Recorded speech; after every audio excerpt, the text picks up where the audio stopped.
Please take your seats so we can begin the meeting.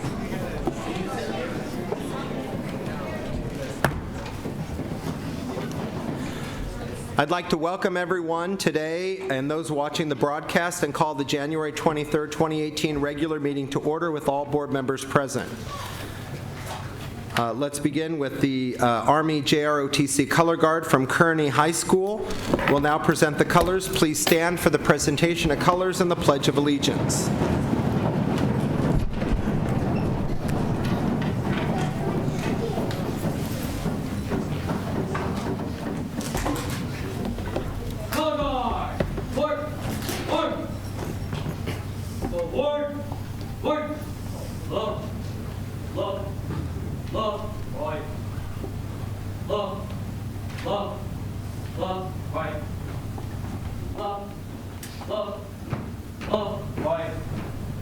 Work time. March. Color guard. Pull. Order. Arm. Love. Peace. Hurry. Color. Ready. Set. Present. Color. Ready, begin. I pledge allegiance to the flag of the United States of America and to the republic for which it stands, one nation, under God, indivisible, with liberty and justice for all. Order. Color.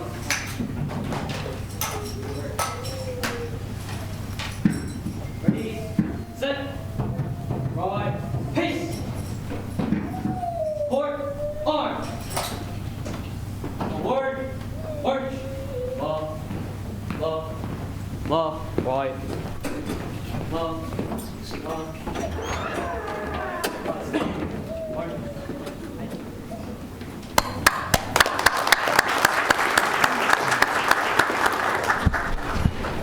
Thank you, JROTC Color Guard from Kearney High School. I really appreciate the audience Pledge of Allegiance cadence with the children over here.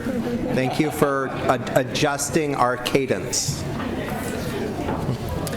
If you wish to address the board on any of the agenda items before the board today and your name is not already on the speaker list printed on blue paper located at both entrances to the auditorium, and you've not already submitted a request for public testimony form, please complete the form and submit it to Martha Corrales, the board action officer seated over here on the end. Speakers on agenda items will be called on to speak during the discussion of that agenda item. Once discussion begins on an item, no additional public speaker requests will be accepted by the board. Board Bylaw 1025 provides that public testimony on agenda items is limited to a maximum of 20 minutes per consent or action item, allowing for a maximum of 10 minutes per opposing viewpoint. Public testimony speakers are limited to a maximum of 3 minutes per speaker, depending upon the total number of speaker requests received by the board on an item. The time may be reduced to 2 or 1 minute so that we may hear everybody's comments. The time limit for speakers on today's agenda item will be announced at the beginning of each item. Do I have a motion to adopt the agenda? So moved. Second. Is there a motion to Superintendent Martin? Yes. Thank you, President Visor. I'd like to make a recommendation that we pull item F1, Vision 2020, Quality Schools in Every Neighborhood, report on access to broad and challenging curriculum. I'd like to pull that to bring back at a different board meeting because there's some inconsistencies I'm currently looking at, and I'd like to bring it back at a future date. Okay, I move the agenda with that amendment. And I'll also change my second, that amendment. Okay, please vote.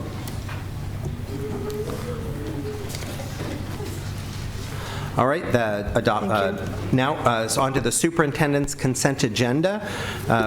Does any board member wish to remove any item from the consent agenda?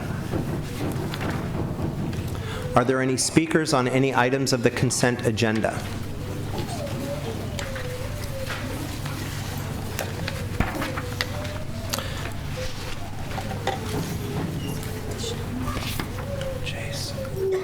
All right, do I have a motion to Do I have a motion on the superintendent's consent agenda with the exception of item J1, J7, J8, J10, J15, and J16, which will be considered at the end of the meeting?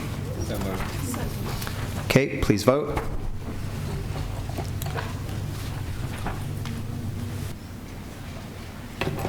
Okay, that is approved. On to Section C, Student Presentation Recognitions and Resolutions. Student presentation by De Portola Middle School, Gateway Tech and 3D Printing Program. Farb Middle School, which is an AVID school, Tierra Santa Elementary School, Spanish Immersion Program, all schools in the Sarah Cluster, Area 1, Subdistrict B for Beiser.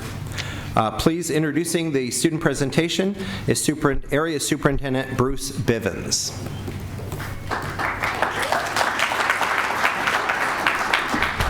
Thank you, President Beiser, board members, superintendent. I'm excited and we're proud to be here today to showcase and highlight some of the alignment features within the Sarah cluster. We'll be kicking off with the Tierra Santa Elementary Spanish Immersion Program that feeds into Farb and De Bertola.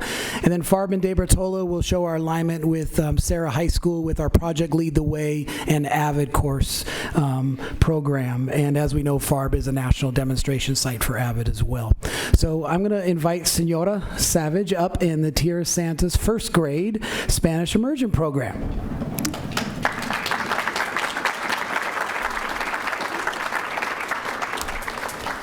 And Principals Sally Viavati is here as well.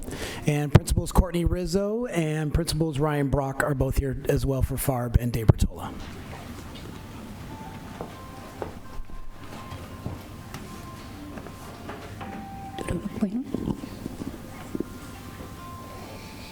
Campanitas de oro. Campanitas de oro, torres de marfil. Canten a este niño que se va a dormir.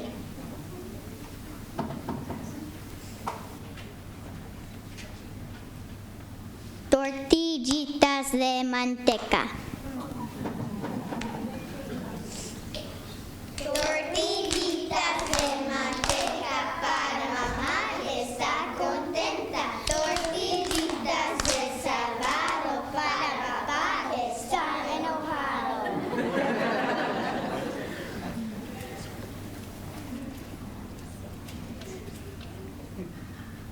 Ping-pong.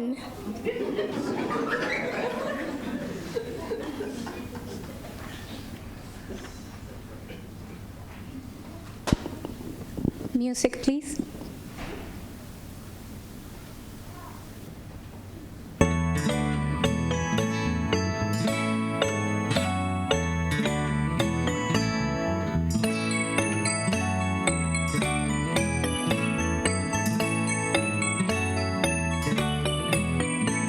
Pimpón es un muñeco muy guapo y de cartón.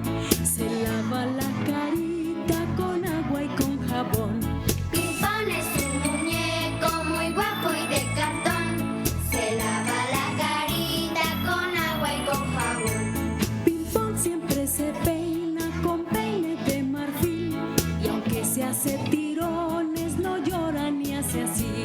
Pimpón siempre se peina con peine de marfil.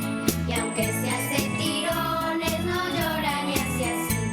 Pimpón, dame la mano con un fuerte apretón. Yo quiero ser tu amigo. Pimpón, pimpón, pimpón. Pimpón, dame la mano con un fuerte apretón.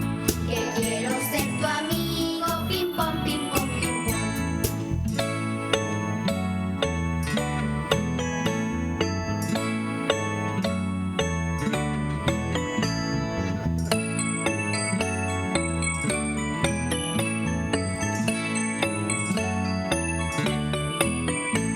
Pimpón es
música.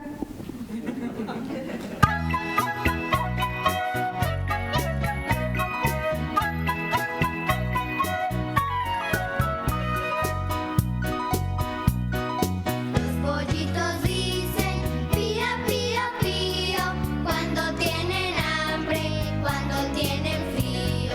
La gallina busca el maíz y el trigo, les da la comida y les presta abrigo. Bajo sus dos alas, acurrucaditos, duermen los pollitos hasta el otro día.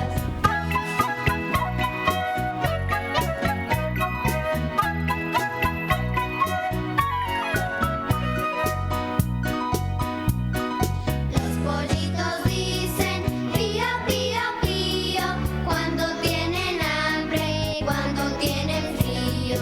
La gallina busca el maíz y el trigo, les da la comida y les presta abrigo. Bajo sus dos alas, acurrucaditos, duermen los pollitos hasta el otro día.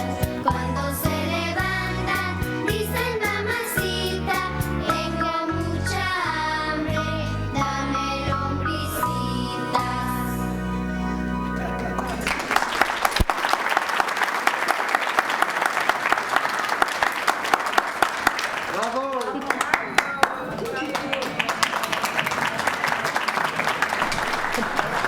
Thank you, Tierra Santa Elementary School. Great job.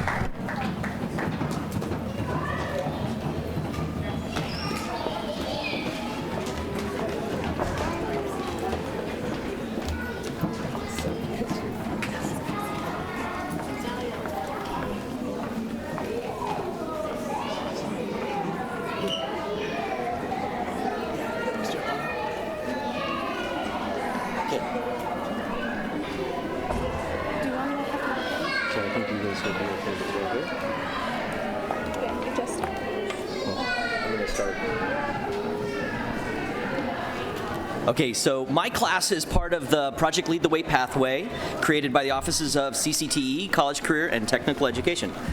For our students, they still have 9 or 10 years before they enter the workforce out of college, so we're always thinking that far ahead. We don't worry so much about the 13-year-old students in front of us. We worry about the 23-year-old students that they'll become, and what we can do now to get them ready for their future. Through lean budget years, we've held our ground thanks to parent organizations like our foundation and its Panther partners, military grants such as Operation Aim High, and community groups such as those of the Barona Band of Mission Indians. But it's difficult having to write grants and keep pace with all the demands of ever-changing technology. At De Portola, we currently offer 5 sections of a full-year elective that offers a lot of problem-solving opportunities using electronics, robotics, 3D design and fabrication, and these students are here tonight to tell you about some of the projects we are doing. First up is Deanna.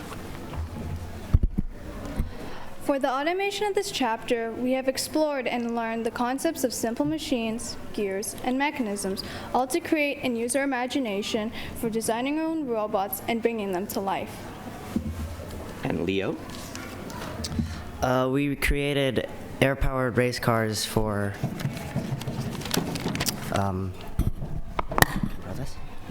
She's got. Do you have yours? Yeah. We created them first on our computers and then made them in our wood shop. We raced them against other students to study how velocity, acceleration, mass, and force are all related.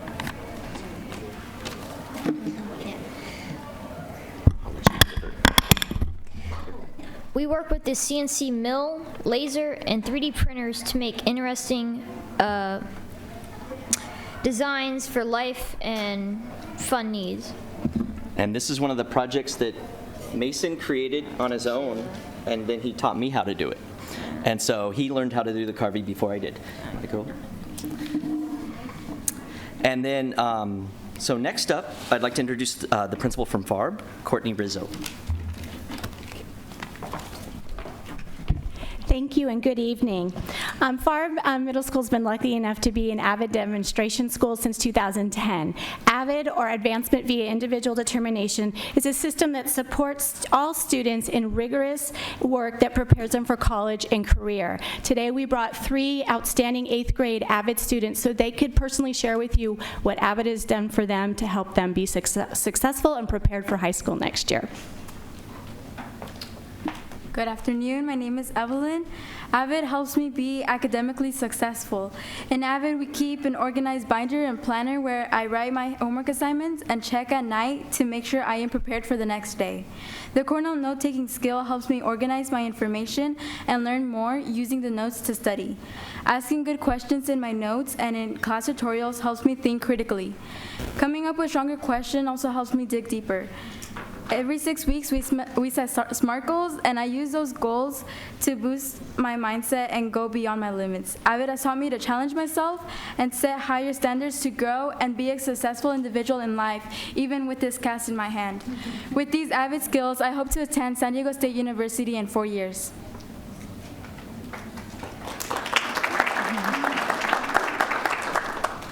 My name is Ashay Madden, and I'm an 8th grader at Farb. I plan to go to Oklahoma State University, and I believe the leadership skills that I learned from AVID will help get me there. As an AVID Club leader, I helped put together a Think Pink run that we had for breast cancer awareness. I took charge, worked collaboratively with others to plan it and make sure the event ran smoothly. We donated $700 to Susan G. Coleman, and I believe that I contribute with my leadership. As a leader, I also talk on AVID school demo panels in front of large groups of people. In JS2S, I welcome new students to FARB. In Rachel's Club Challenge, I lead it. The skills I developed this year in AVID, being a role model and having a positive mindset, will help me lead the change that I want to see in the world. Thank you.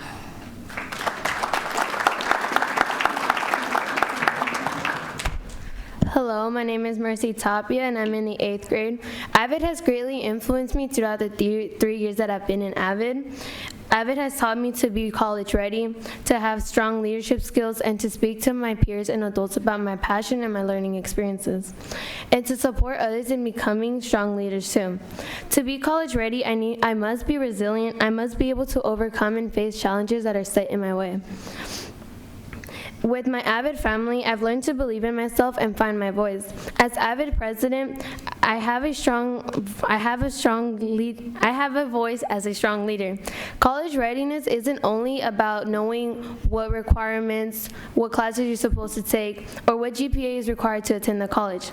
It's about the skills that you need and the determination and the mindset that you will set yourself and know that you will go there. And that's what AVID has given me. Thank you.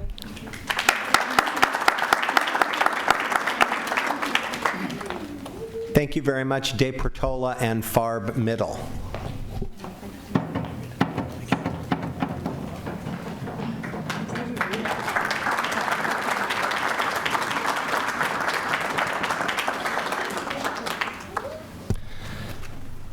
Next is item C2, establishing an award in honor and memory of former Patrick Henry High School teacher Candy Puchnik.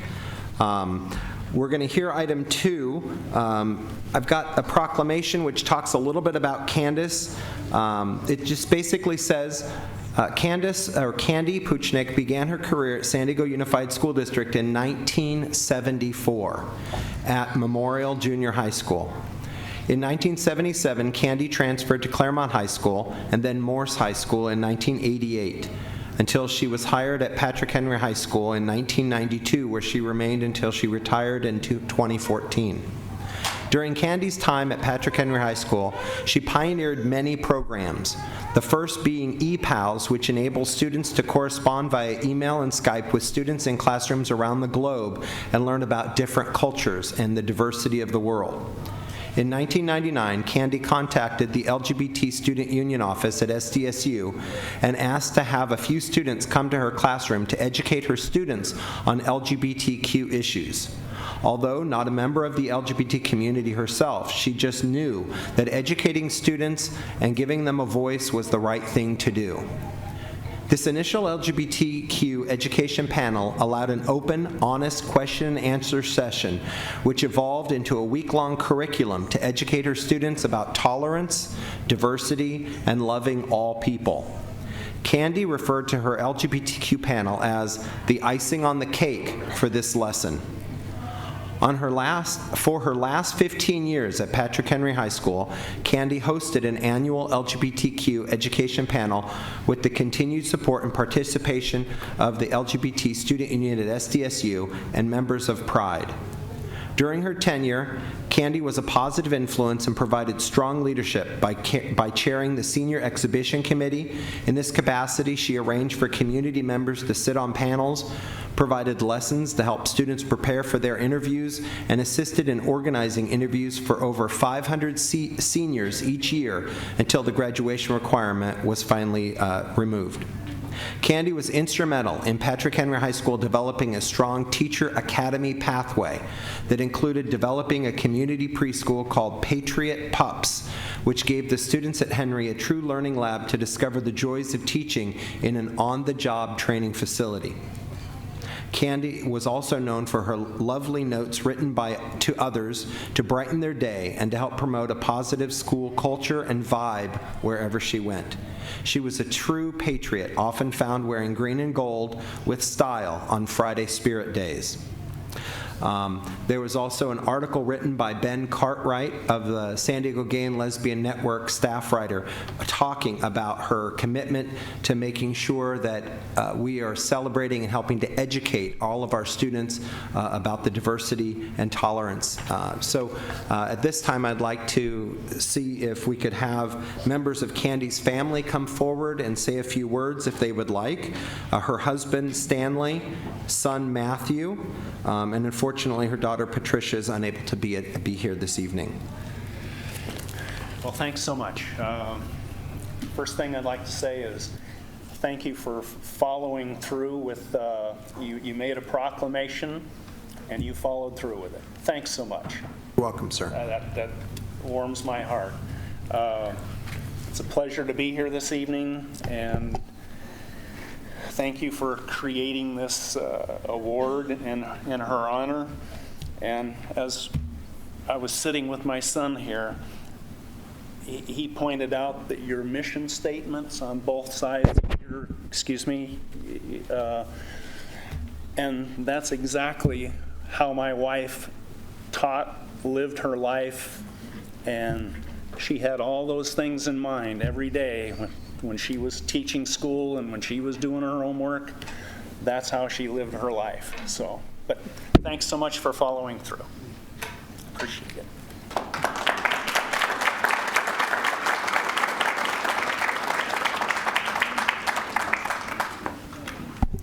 Is there a motion on item C2? Okay, we have a motion, a second. Any board member comments or questions? Okay, please vote.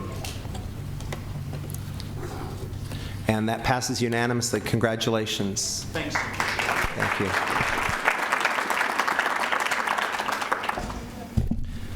Okay, the next item on the agenda is C3, a resolution in the matter of recognizing February 2018 as National Black African American History Month. We'll now hear, we have a speaker on the item, Francine Maxwell. You have 2 minutes.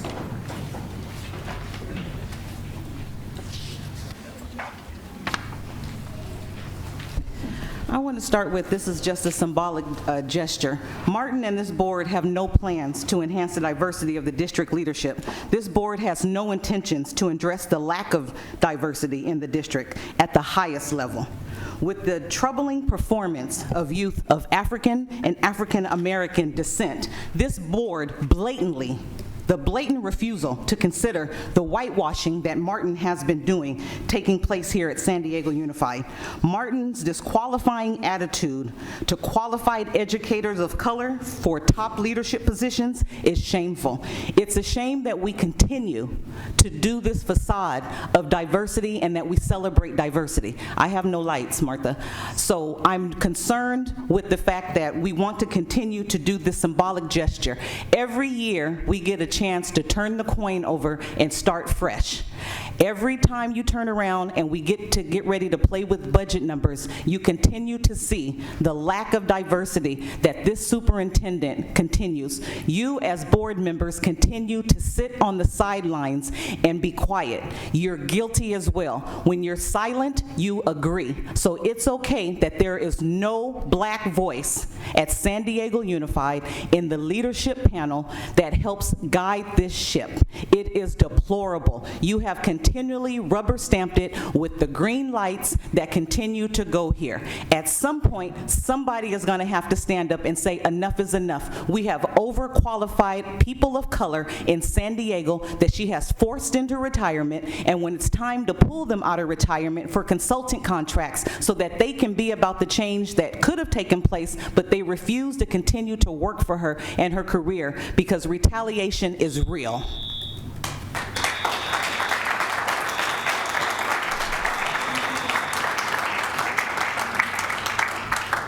Do I have a motion to honor February as African American History Month? So moved. Is there a second? Second. Board member comments or questions? As someone who hails from the state of Virginia, which is the state where a lot of this began, one of the original 13, whose roots are planted in the state of Virginia, where blood was lost with slave relatives, etc. As I sit here today, I must confess that the superintendent and I have ongoing discussions about where we are as a district, and that is my commitment, not just here in San Diego City Schools, but nationwide. My commitment is that all children, including African American, those whose forebears' blood is there in the soil of Virginia, North Carolina, the original 13. And I must say that I am committed, and I demonstrate that daily, my commitment that every child, because one thing that Martin Luther King did, he fought not only for African American children, but he fought for every child. And that's why we have diversity today in this district. That's why we commit ourselves that every child will learn. Just 2 weeks ago, Superintendent and I had a lengthy discussion that all of our staff members, every principal, every teacher, needs to understand that every child is capable of learning. We get up in the morning, and that's our commitment, that every child can learn, regardless to your color. And we live that out. And it's not just a verbal thing. If we find that someone doesn't believe that, then this is the wrong place for them. But it's not about belittling people and putting folks down. It's about us getting in there, rolling up our sleeves, and that's for everybody, every parent, every community member, every child. It's about all of us committing to ensure that every child in this district learns. And that goes for everyone in this city. That's a commitment that I have, and I presume that's why you're sitting on this dais as board members and others. But we're committed to all the children in this district. Thank you. Thank you. Dr. Michael McQuarrie? Yeah, recognizing that we have a long way to go, recognizing that we do not yet have equity across the district, recognizing that every child in this district still has needs that are unmet. But we are making progress. The class of 2017 at Lincoln High School, we had 245 graduates. 105 of those graduates received 470 offers to college. 27 of those had full ride scholarships to UCSD, the largest number ever in a single class. These students generated $9.5 million in scholarships. Just by comparison, graduates at Point Loma last year had received $2 million in scholarships.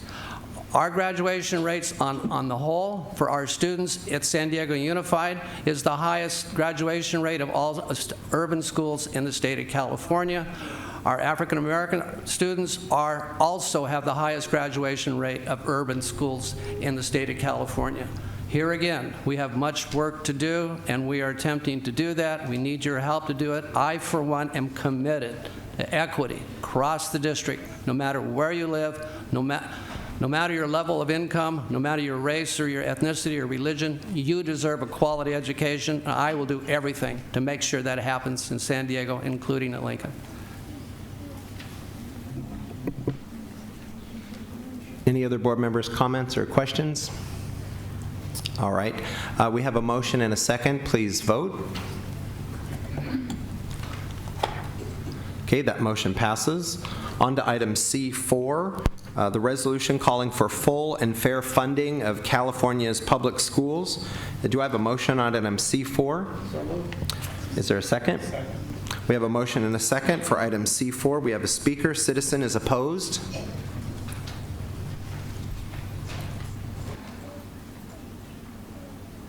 Okay, seeing that citizen is not present, are there any other speakers on item C4?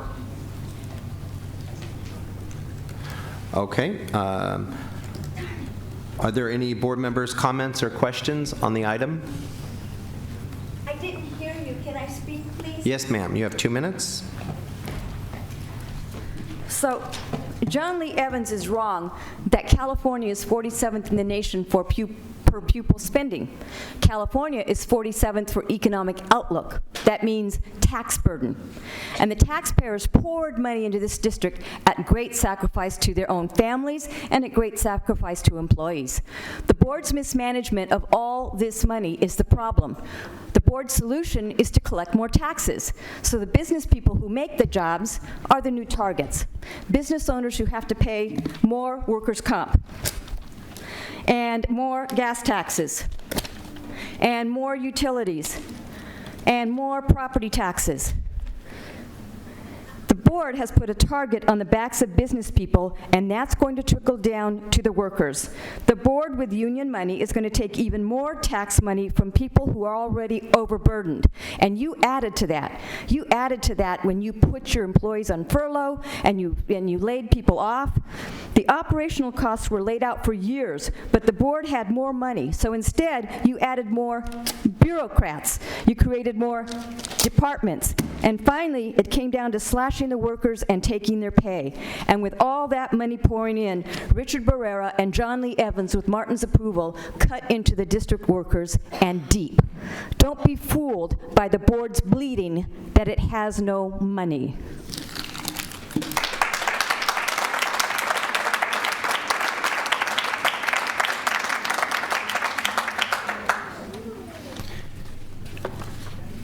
Yes. Dr. I'm Evans. John Lee Evans. I think you heard my name earlier.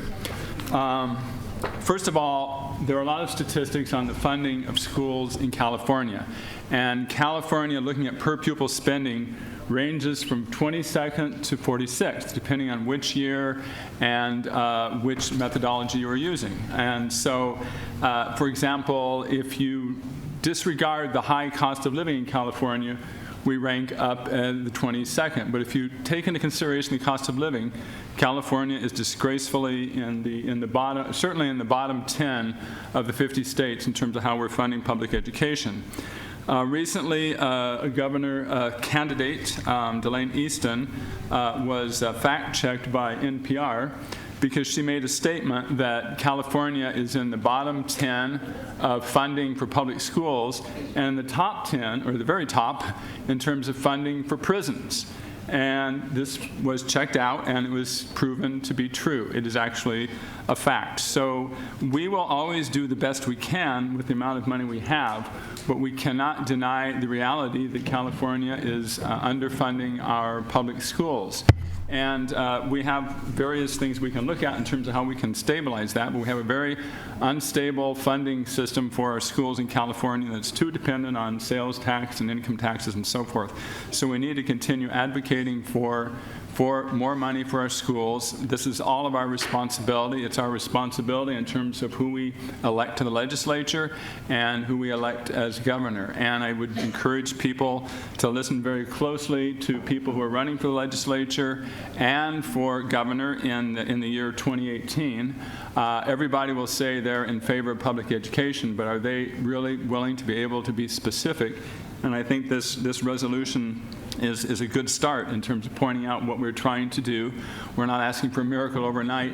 The budget calls for in the next few years getting to an average funding. With average funding in California, we can accomplish great results. Thank you. Any other board member comments or questions?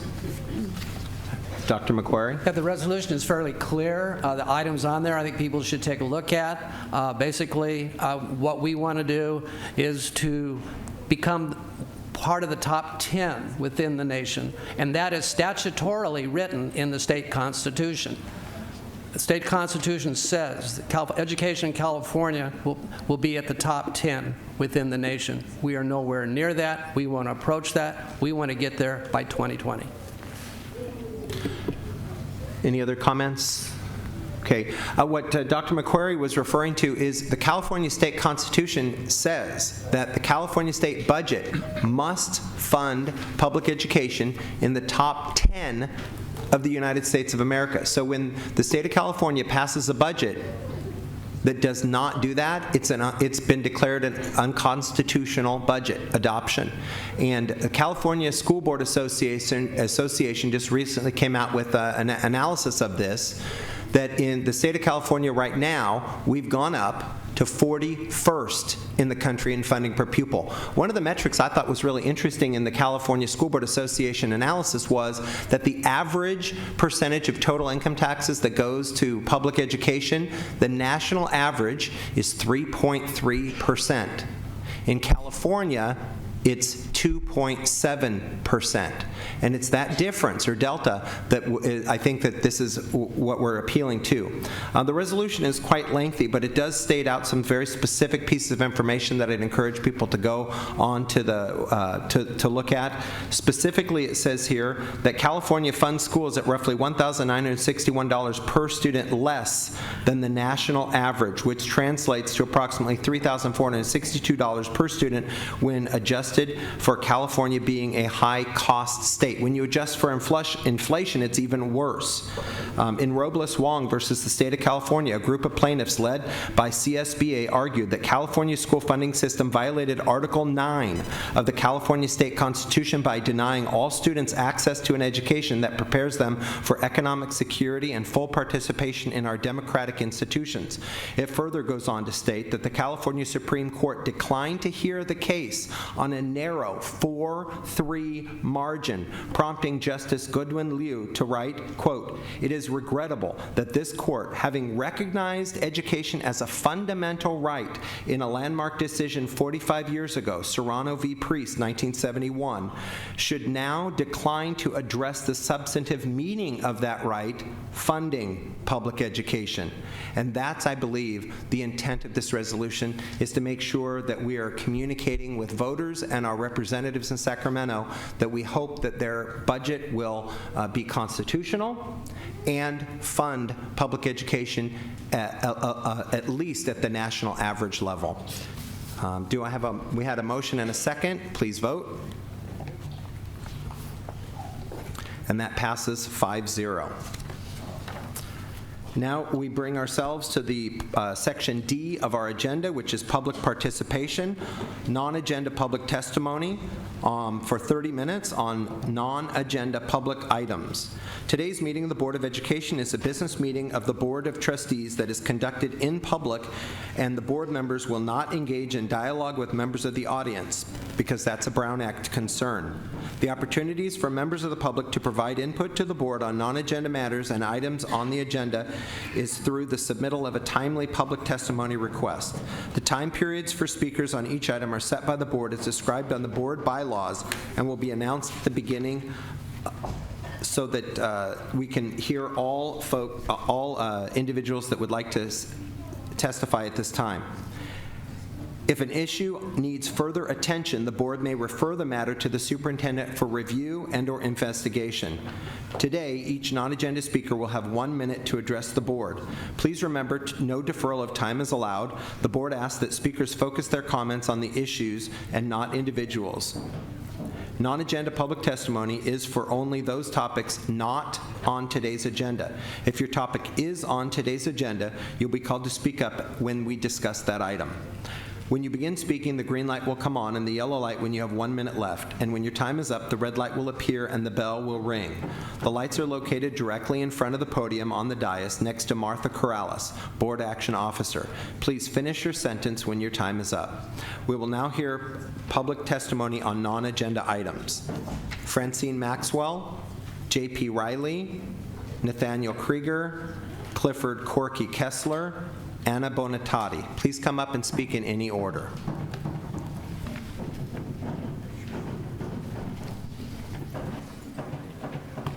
One minute, because we have so many speakers. We'd like to hear everybody.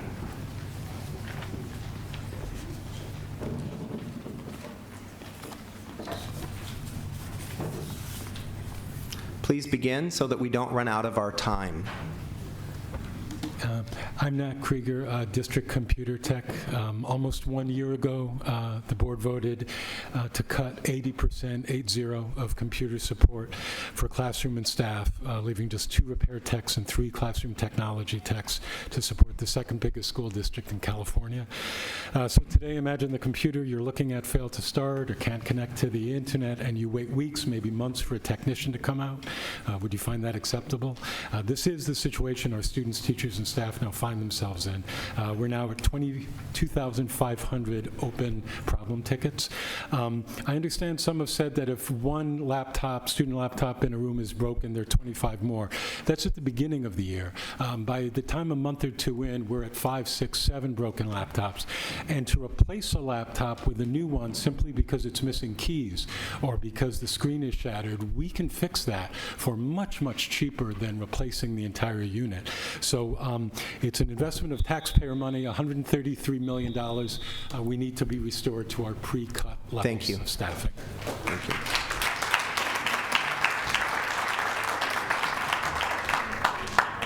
Hello, my name is J.P. Riley. I'm the music teacher at Crawford High School here in the district. I'm here today to talk about the budget survey that was published on Friday, January 12th. Last year, I started working for the district on Wednesday, August 23rd, and during my first day of work, I walked to my room and found a total of 12 instruments in the lockers. My schedule was asking me to teach a class of 40 students orchestra. Not only do we not have the instruments that we needed, but we didn't have enough instruments at all. I had a meeting with my principal. He asked me to apply for Mr. Holland's Opus Foundation grant. 2 months later, we were awarded the grant, almost $200,000 worth of instruments, 88 instruments for our school. Part of that grant was a grant agreement that was signed by the principal, the foundation, and me. Then it was forwarded to Mr. Ron Rode, who said he would bring it before the board for the superintendent's approval. That was on October 24th. Today is January 23rd, and we have yet to see that come up on the agenda. So I have one question for you. What kind of school system has the time to create a survey that puts music, art, and other services on the chopping block, but does not have time in the past 3 months to get 3 signatures? Thank you.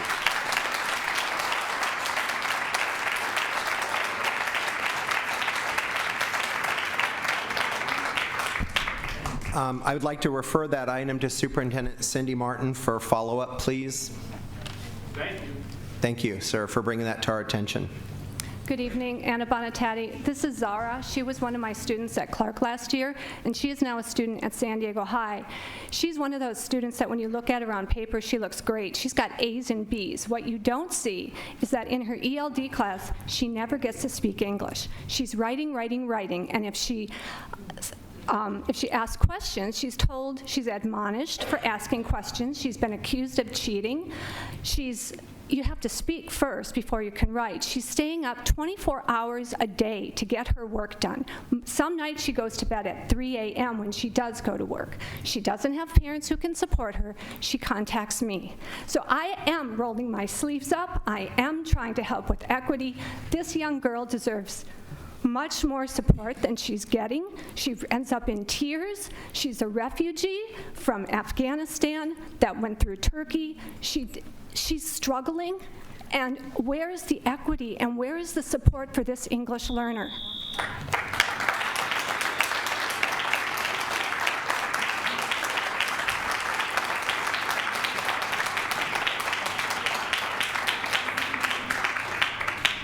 Good evening, everyone. My name's Corky. I'm a classified employee for the district.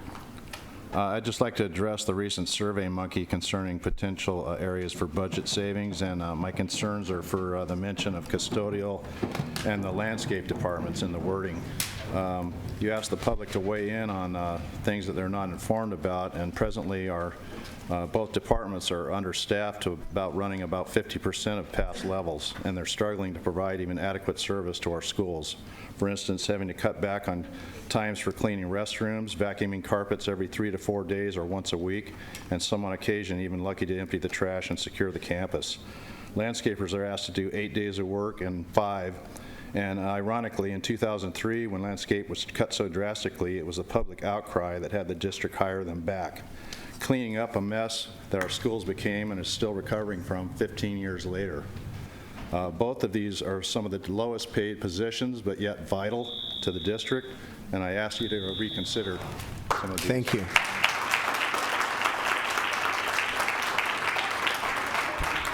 We like Martin Luther King, so we're going to go to 1963, February 6th, for his speech, Why We Can't Wait. We are unified in segregation just as 100 years ago we were unified in slavery. Is this the unity we want? The unity of oppression, discrimination, poverty, ignorance? So while you guys have allowed Martin to hire George Perry and Associates, a Caucasian man over 85 years old, he's supposed to be coaching principals. We have a principal institute that you're paying for that people who want to be a potential principal can go to. My middle school children of color are being labeled non-diploma bound. When they get to high school, no one is changing them from non-diploma bound. So while you want to share the different statistics at Lincoln, it's wonderful. I'm a very good advocate for Lincoln, Morris, and different schools in District E, but I'm also an advocate for the waste of money that you sit there and you push the green buttons to allow Martin to continue to bring people from out of town when we have homegrown people in San Diego Unified that have retired because they don't want to work for her that you can bring back as a consultant.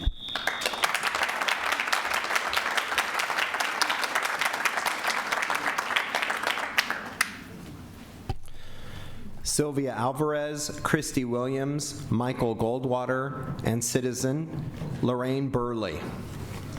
Please come up and speak in any order so that we don't run out of time. So let's talk about the budget cuts that Martin imposed last year, which nobody understands, because if you look at the chart, you're just getting more money every year. More, more, more, more. Your stats don't work.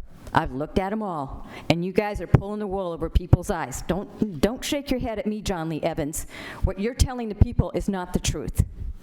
So here we've got bureaucrats that you guys were paying for $100,000 jobs that we didn't need. One of them doesn't even have a college degree, and she's costing this district, what, $175,000 a year? And taxpayers are paying for clean schools and safe schools, but we've got no custodians. Martin promised them that they were going to have computers. No IT techs.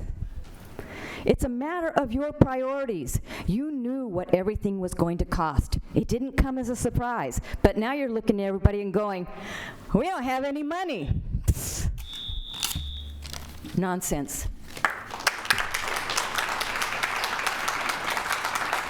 My name is Christy Williams. I am the president of CSEA, Chapter 724 OSS, and I have 1 minute to do this, Martha. Okay, the school district prides itself on the 21st century kid. Yet, our school district is the second largest school district in the state of California, the 20th in the United States, and we have 2 IT techs to repair hardware, support our staff and our students in the field. And we have 3 that does the repair on our software. That's 5 individuals for 226 educational facilities serving over 131,000 kids. And I got those numbers from your website. CSEA is asking the district to make our IT department whole by restoring the positions to the level that meets your I-21 mission statement. please bring back our techs so they can service our teachers and kids. Thank you.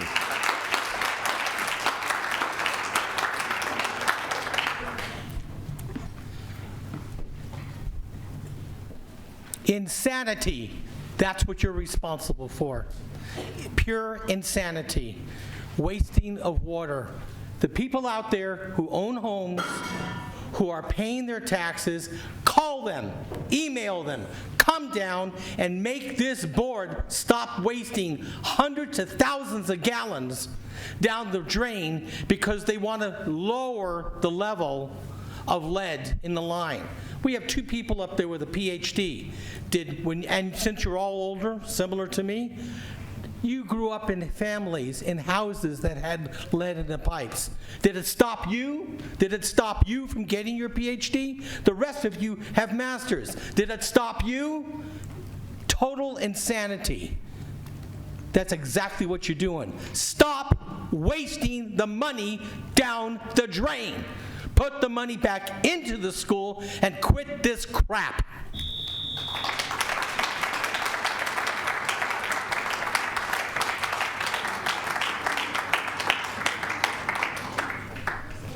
President Beiser, I'd like to go back to the presentation on the student who was... We're not allowed to comment on non-agenda public testimony at this time. I want to refer to the superintendent as we did the other item. Sure, let's refer this item to the Superintendent Martin, please.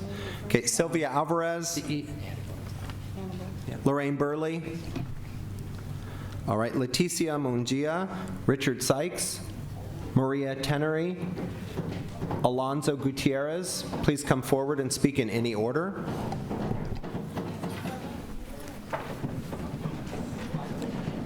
Hello, my name is Rick Sykes, and I'm representing some of the parents here from Logan Elementary.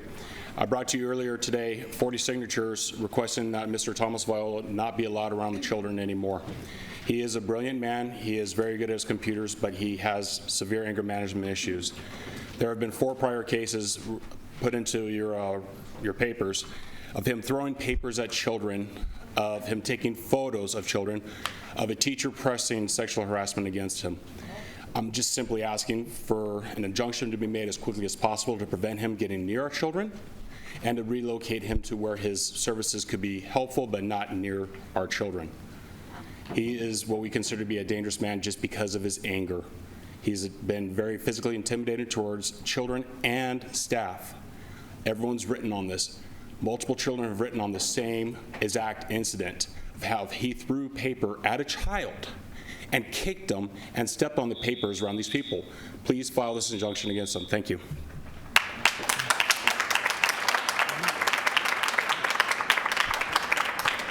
Hi, my name is Maria Tenery, and I'm a parent at Golden Hills, and I'm here to represent the majority of parents and teachers at Golden Hill. We are aware that you're in the process of hiring a new principal for the school year of 2018-2019. We are here to voice our opinion on your decision, since we would like to think we have a say, since we will be engaging with this person every day, problem solving and collaborating with our children's education. And Stephen Elizondo has been doing it and has been an amazing principal. I am just amazed and honored to have him on campus, and we have collected signatures from the majority of parents and teachers that we want him to stay as principal. He, well, let me get into the details. I have served with him for a few months on the SSC committee, and he has shown knowledge and wisdom on budgeting and allocating funds. The man is bilingual. We love him. We love him. Please hire him, and here's the signatures. Thank you.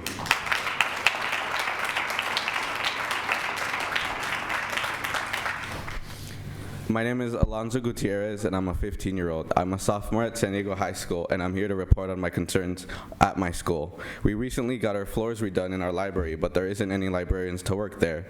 There are non-working computers. The number of non-working computers is rising, and there's no one there to fix them. We're in the middle of downtown where the Hep A outbreak and the flu season started, but there aren't enough custodians to properly clean and sterilize our classrooms. Our campus is unwalkable during difficult weather because of the lack of landscapers. Our bathrooms bathrooms are unusable, there are fewer people serving food to students, driving them to school, and even to fix broken air conditioners and heaters during the summer and winter.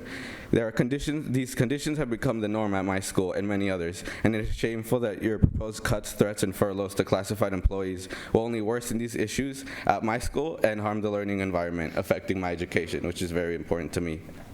Thank you.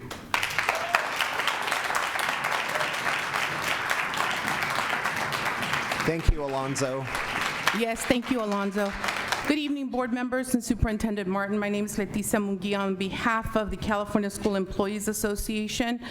The point of my message today is it's been 572 days without a contract at San Diego Unified for our classified workers in OSS as well as our OTBS unit.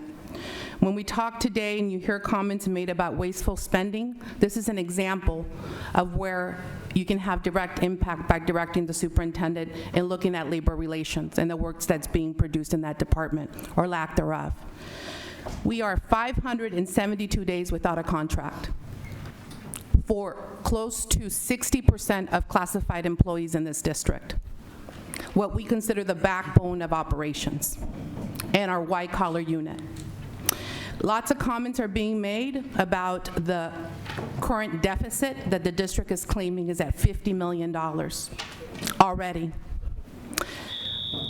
Waste is prevalent, and we ask that you give direction to the superintendent to put work behind making some immediate changes and returning us to the table to close our contracts. Thank you. Thank you, Leticia. Mary Whites, Lance Wren, Hilda Rodriguez-Babic.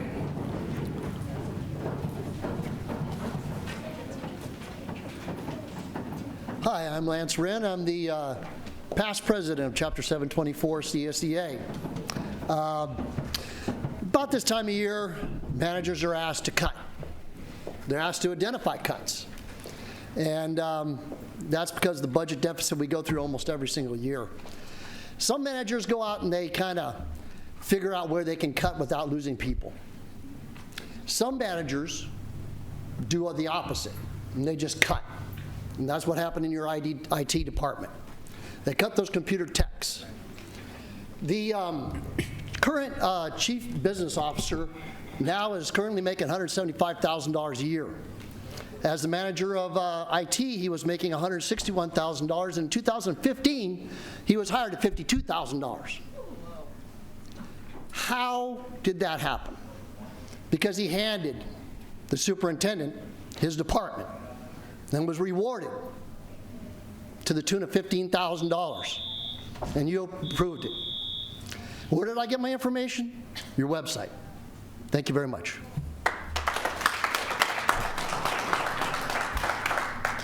Good afternoon. My name is Hilda Rodriguez-Babic. I'm a fifth grade teacher at Euclid Elementary. I'm just coming back. About a year ago, I came to the board meeting to voice my concerns about the then impending cuts to the IT department, namely the techs going from 18 to 3. I feel the effects. I came back 7 months later to let you know that it is affecting what we do in the classroom. The fact that we have outsourced, supposedly, all the support is not working. They are not at the same level that our techs are at. They have not been, I don't think they've been vetted to the level that we vetted our techs. They do not know how to come into a school. They do not know how technology affects us. We are running into, very quickly, testing rounds. We are about ready to start the LPAC, which is the language testing, which is now based largely on computers. We're coming on SBAC here. And we do have a month and a half to deal with it. We don't want to extend the testing time beyond 2 weeks. So we need to get computers working adequately, reliably. It's not happening. Thank you. Hi, we're from Birdland, and our concern is about your property swap. Cardinal Lane property is a piece of property that's a 6.3 acres that is going to be part of you trying to get a new building. I'm going to read an email that was sent to me by somebody who attends these meetings a lot. So the board voted between 2012 to 2014 to include our community in any Birdland property development. The Curtin board members to vote yes on this are Richard Barrera, John Lee Evans, and our own Kevin Beezer. I went down to the board meeting myself to get that guarantee. There has been no community involvement. I have your agenda for what's going to happen with this property development, and there is no community involvement. I implore you to please add community involvement if you want this to be successful, because we can help you make it successful, particularly over there, by allowing the right development. Thank you.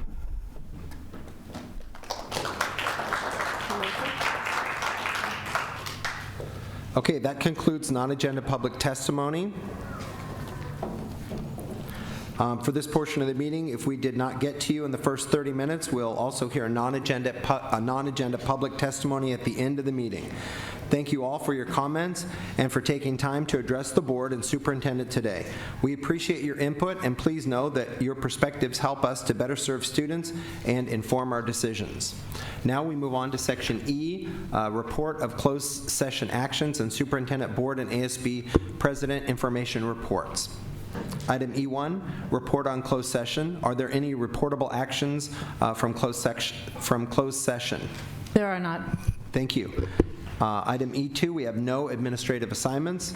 Item E3, Associated Student Body ASB President's Report. At this time, I'd like the ASB student representatives to the board to introduce themselves. Please tell us about yourself and what's going on at your school, both academically and socially. Johnny Nguyen, ASB Vice President from Madison High School. Thank you, President Beiser. Good evening, everyone. My name is Johnny Nguyen, and I'm a senior at Madison, representing the student body as ASB Vice President, School Site Council Chairperson, and I also serve as the Joint Brigade JRTC Commander. To start off, I want to talk about some of the new initiatives and opportunities being presented to the Madison Warhawks. Our ASB is very excited to be taking on this new adventure of hosting the CASTLE, also known as California Association of Student Leaders, Leadership Development Day, in which we welcome ASBs across San Diego County in a series of leadership workshops that will aid them in leading their own schools. Not only is this an opportunity closer to home for the leaders of the Warhawk family, but the entire Council of ASBs, and we welcome all the support that Ms. Siders has to offer for this event, and we are very proud to be hosting this event on February 8th. Another major initiative that has been near and dear to my heart involves the dual enrollment classes that we are taking with Mesa College. In addition to taking English 101, I'm currently taking Political Science 101, which is a passion of mine, and it's been a truly phenomenal experience.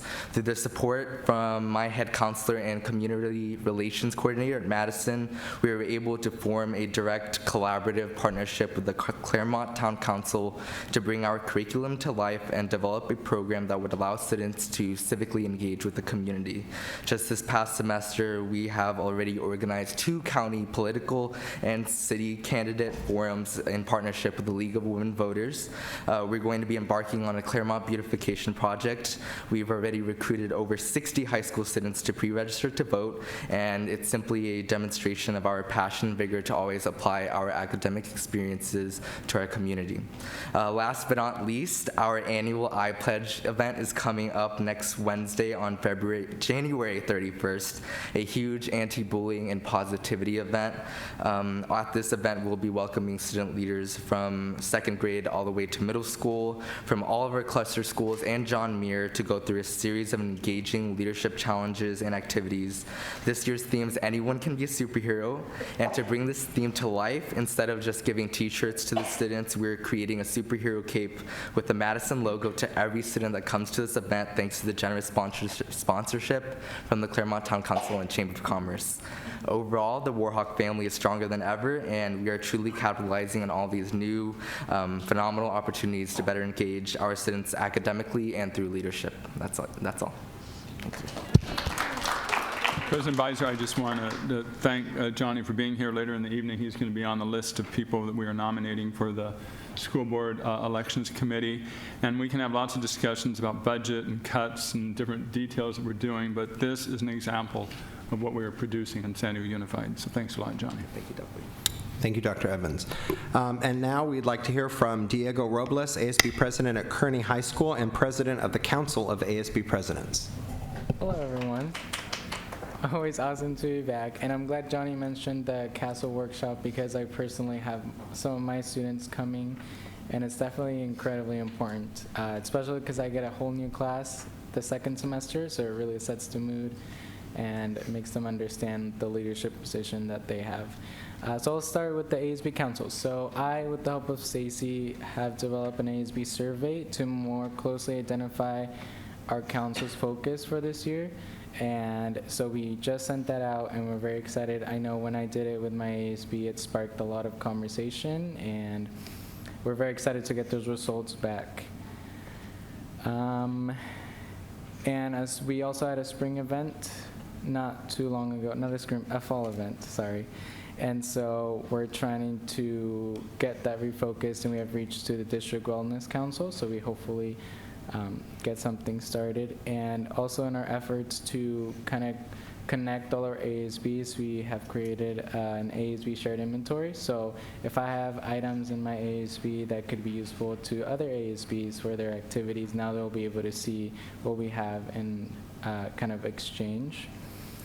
And so now on to Kearney High School. So in terms of ASB, we just had our pep rally, our winter pep rally and Spirit Week, and that was really successful. And also we had our winter dance, which I am so happy about. I remember mentioning how I wanted to include a couple of the atypicals, and it did happen. So we had students from East Village High School and the Met attending our dance, and it was really, really great. They were having a lot of fun, and I'm really happy they got the opportunity to experience kind of like a dance on a big scale. It took place at the Marina Village, and it was a wonderful night. I was very happy. And also, this is finals week, and also the last week of high school for most of our seniors here at Kearney. So we're doing a senior week, and actually today we tie-dyed t-shirts, and we're having a movie night. We had pajama day on Monday, so really, really awesome. And like I mentioned, next week I'm getting a whole new ASB class, so that's exciting, lots of work, but should be good. And in terms of academics, I just wanted to focus it a little bit on our seniors. And so most of them are leaving and taking a full load of courses at Mesa College. So from EID, 42% of the seniors are early gradding. From our digital media, 67%. From our Science Connections and Technology School, 82%. And finally, from our Science Connections and Technology, 84%. So very, very high level. They're basically entering their college year as a sophomore, not a freshman, which is really, really amazing, a really awesome opportunity. Thank you. Thank you. That's amazing information. Dr. McQuarrie? Yeah, I would also like to acknowledge Diego and the work that he's doing, not only at his high school in Kearney, but the outreach that he's making to our atypicals, as well as the collaboration he's developing with our other high schools.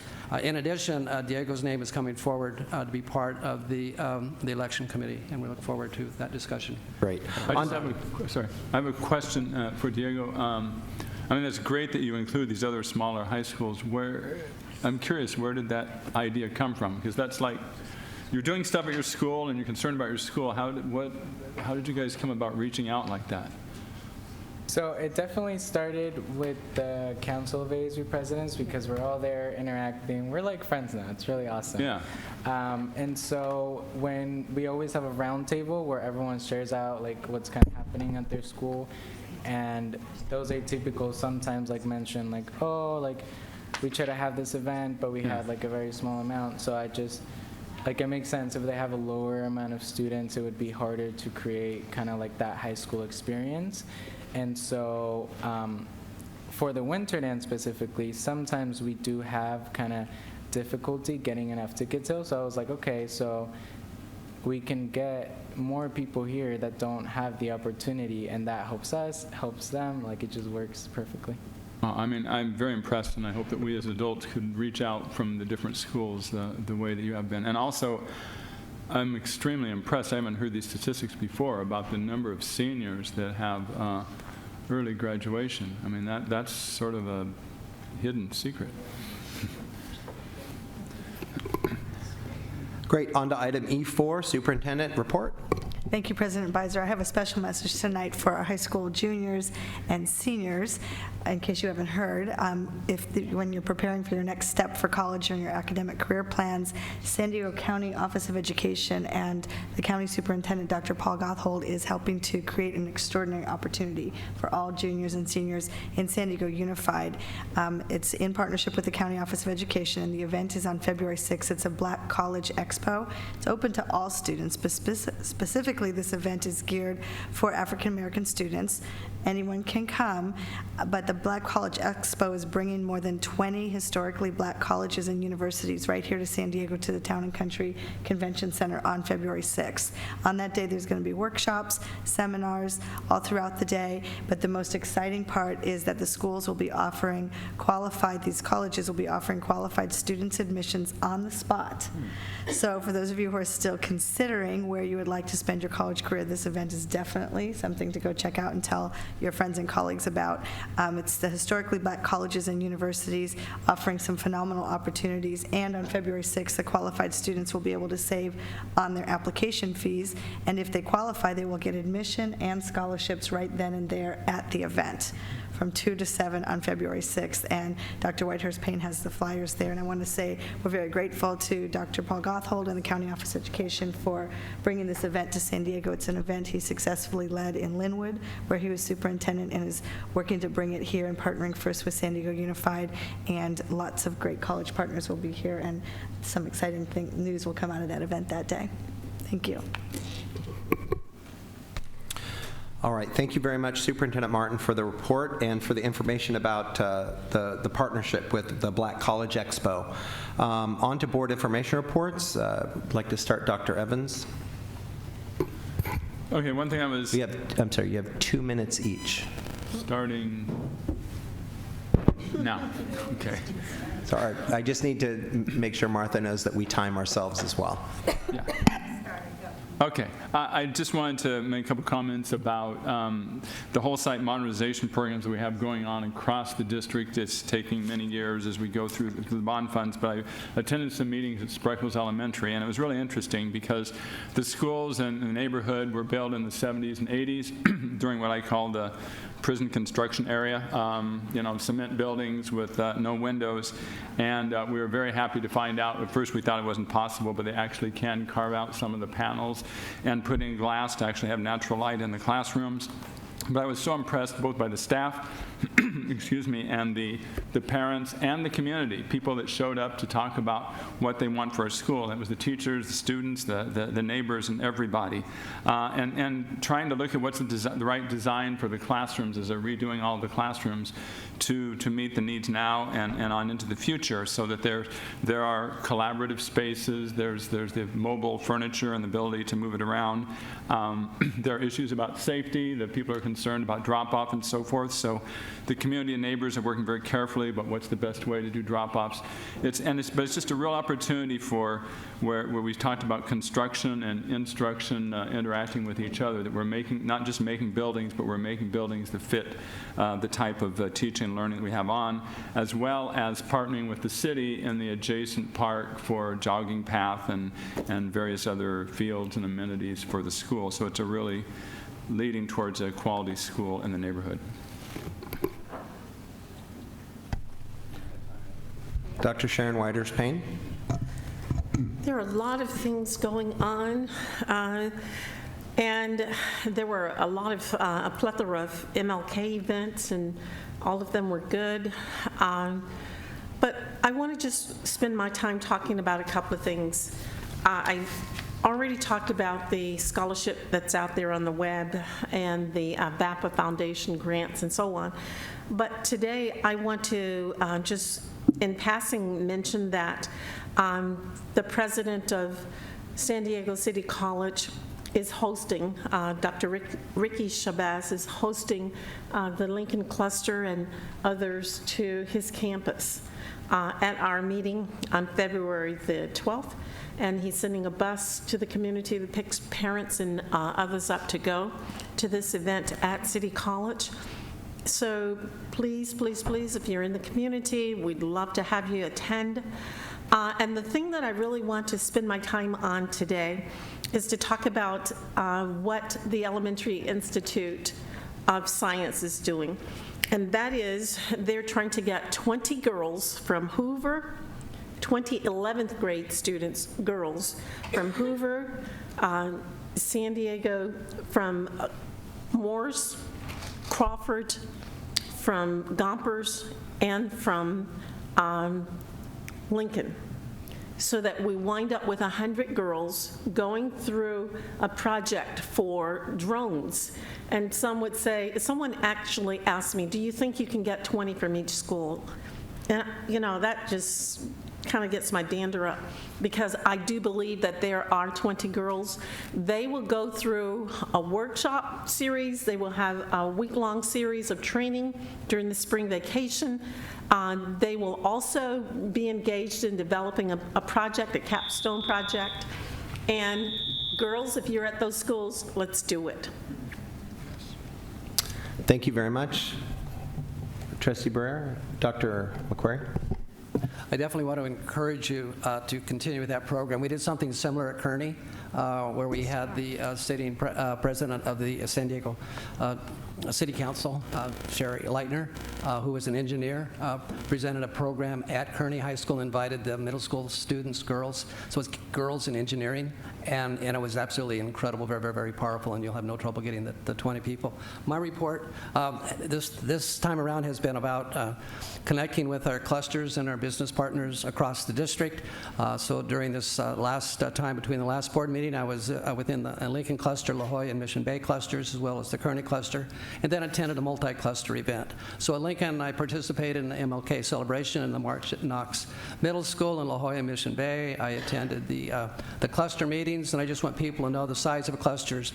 We have clusters, which are our high school, middle school, and elementary school feeders that range from as small as 5 in La Jolla and University City to as many as 21, our largest cluster of schools in San Diego. So it's a breadth of many schools. At Kearney, I attended the senior gala where our graduating seniors presented their engineering projects, and we had a great turnout with more than 50 companies and business partners there to assist with the student interviews, which was outstanding. The multiple cluster culture was our 7 teams, the 14th annual Teen Iron Chef competition that was held at the San Diego Art Institution. It was incredible, very tasty, very nicely done. Excellent. Next time you have opportunity to do that, do show up and be there and be part of the taste. Thank you.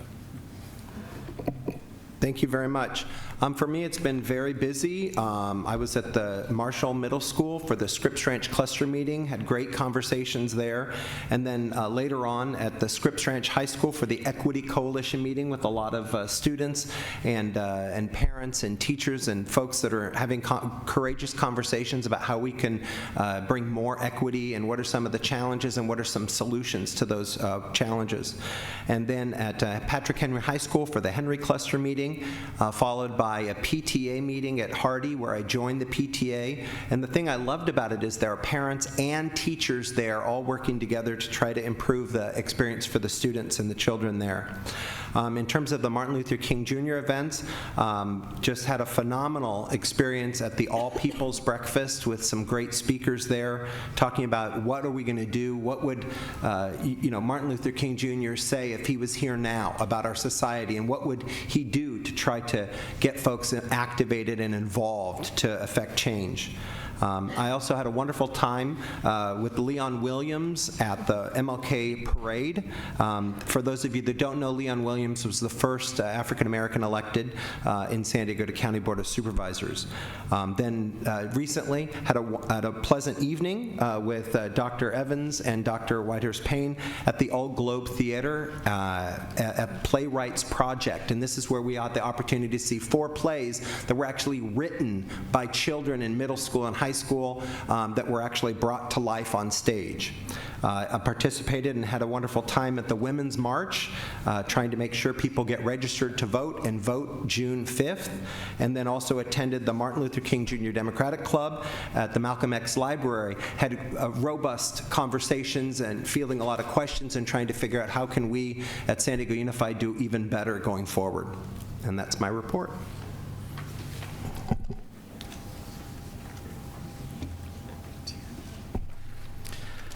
Now we bring ourselves to section F of today's agenda, student instructional matters. F1 was pulled from the agenda. Okay, so then that takes us to item F2, which is an action item on Title I eligibility ranking for the San Diego Unified School District for 2018-19 second reading. We'll now hear item F2 on the Title I eligibility. I'd like to, is there a motion for F2, or do you want to hear public speakers first? I'll move item F2. We have a motion. Staff recommendation. Okay, so there's a motion by Dr. Evans to move staff recommendation on F2. Is there a second? I'll second it. And we have a second. Let's go ahead and hear from the public on the item F2. Citizen? You have 2 minutes each.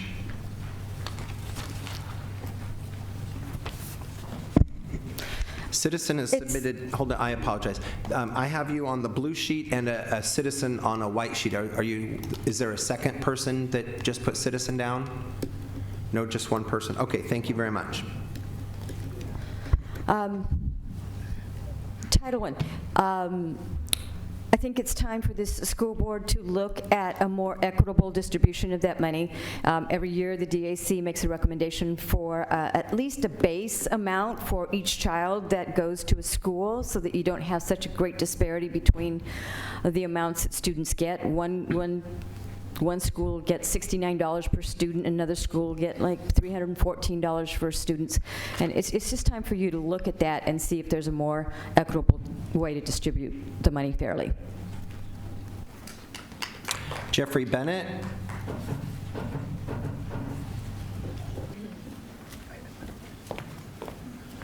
Greetings, Board. I'd like to talk to you first as the DAC First Vice Chair on the DAC recommendation of a 450 decrement. This year, we had a unique situation where 14 schools fell off the Title I ranking, which means this year you could take the DAC recommendation with minimal impact on the highest impacted schools, which is one of the things that has been talked about by the Board before. I did the numbers. At 91% and above is where there would be a difference at the per pupil funding based on the money compared to last year to this year, with those 14 schools coming off. Out of those 33 schools fall into that category. Only 11 of them would lose funding that they didn't use, and the maximum amount lost would be 1.6% for and there's a total of $24,717 that would be lost from those highest impact schools. I understand that that might be hard for some of you to understand, but you also have to understand, even with the 450, if we look at what that would be, and you look at the overages, in those same 33 schools, there's over $202,000 that went unused. And currently, there's a five times the difference at the highest schools compared to the lowest schools. And what the DAC recommendation would change it to about a 3 times difference, with a minimal loss for the highest impacted schools.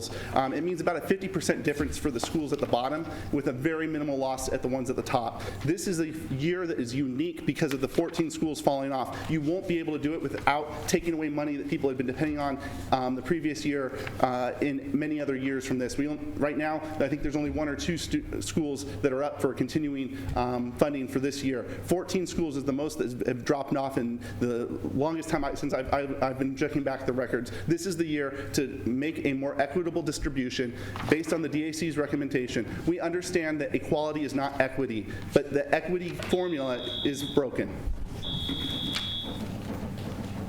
Susie Reed.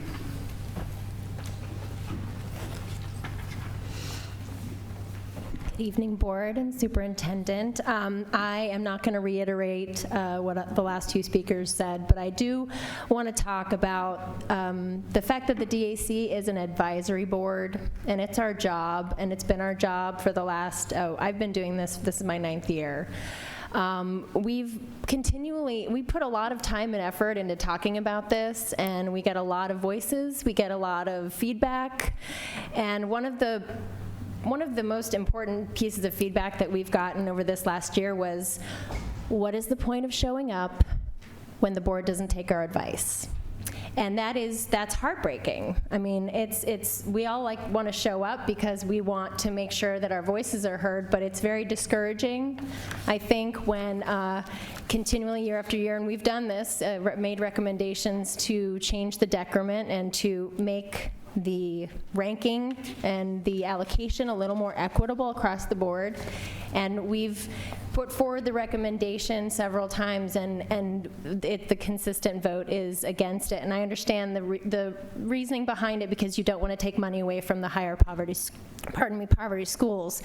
But as Jeff had just said, this is the one year that we can do this without a major impact to those highest poverty schools. If you look at the dollar amount that we're allocating to schools right now, the highest poverty schools get $404 per student. In the projection for next year, it's $419. That's a big increase, and it's because of those schools that have dropped off. But the $4.50 decrement that we recommended and that the DAC has put forward and recommended is really only a couple of dollars less. So we're really not taking money away from the schools. We are really ensuring that there is a more equitable distribution of the funding. And I always love those little, the boxes. We're trying to just change those boxes a little bit to give the students at the bottom a little more services. Thank you. Thank you. All right, are there any board members' comments or questions? Trustee Barrera? Thank you, President Beiser. I support the staff recommendation and the motion, but I do want to point out that San Diego High School SciTech, School of Science and Technology, appears to be losing $100,000 in Title I distribution for this coming year compared to the current year. And it seems that the reason for that is there seems to be that SciTech has gone from this year 91% of the students qualifying for free and reduced lunch to a projection that next year 70% of the students would qualify. It seems impossible that that school would have overnight suddenly had so many fewer students qualify for free and reduced lunch. So I support the motion, but I would ask the superintendent to investigate this and to do everything that you can to make sure that SciTech, for whatever reasons, that I would imagine involve, problems with student data coming back, that you look into that issue. SciTech is a 90% plus poverty school. It's a school that needs those Title I resources, and I certainly hope that we don't end up with that school having $100,000 less than it has this year. Okay, I will look into that, what happened there, and we looked at other schools that made notable changes. That one did make a notable change, but for public discussion, there were schools, just a small handful of schools lost more than 5%. This one was 21%. The rest of them were 8 or 9 or 5 or 6%. So this one was definitely outside of the norm, and we will look into that. Okay, thank you. Dr. Whiters-Payne? Thank you for this opportunity. First of all, the document that we all have in our packet states in the background that it provides funds to schools to help disadvantaged children. So it's about the schools. And I just want to say that even the state of California, the UC and the CSU systems recognizes that we need to do something extra for those schools. The students at Lincoln, they attend that school, then they're able to get a waiver on 2 applications to the universities for those fees. So if the same student attends a school across town, even though it's the same child, they don't get that kind of support. So I think that when the legislators put this in place, they were very concerned about the environment, the poverty factors, et cetera.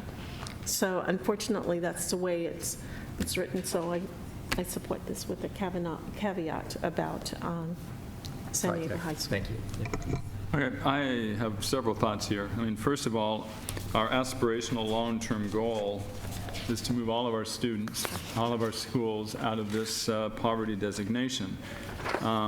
We're doing our little part by our bond program, at least the employees who are the parents in the district are getting a livable wage, and I doubt that anyone working on those projects would qualify for for being at the poverty level. So that's one little piece of progress that we're making. And I have a couple of thoughts about this, and I'm a little conflicted, even though I made the motion. First of all, it's always, I'm saying every year, it needs to be very clear that these are school-wide programs. It's not like other programs where the money is specifically following a student. And I know that that gets further confused by the fact that we put down here a per pupil amount, at each school. So it makes it look like it's going for each student, but it is for students who are highly affected by poverty. And so, when we have a 60% poverty rate in the district, you could say sort of the high poverty level would be 75% and up, say, because 60% is kind of the average across the district, but we have had the flexibility to go down to the federal minimum of 40% to actually include more schools because of students going across the district under choice and so forth. I guess I listened to the speakers, and certainly when there's an advisory council, it's certainly not an automatic vote that we're going to do what an advisory council recommends. But I am pretty impressed by the study and thought that Mr. Bennett put into this in terms of the fact of what would happen with a slight adjustment to the decrement, with the fact that several schools are falling off, and also the fact that even in the high poverty schools, not all of the money is used.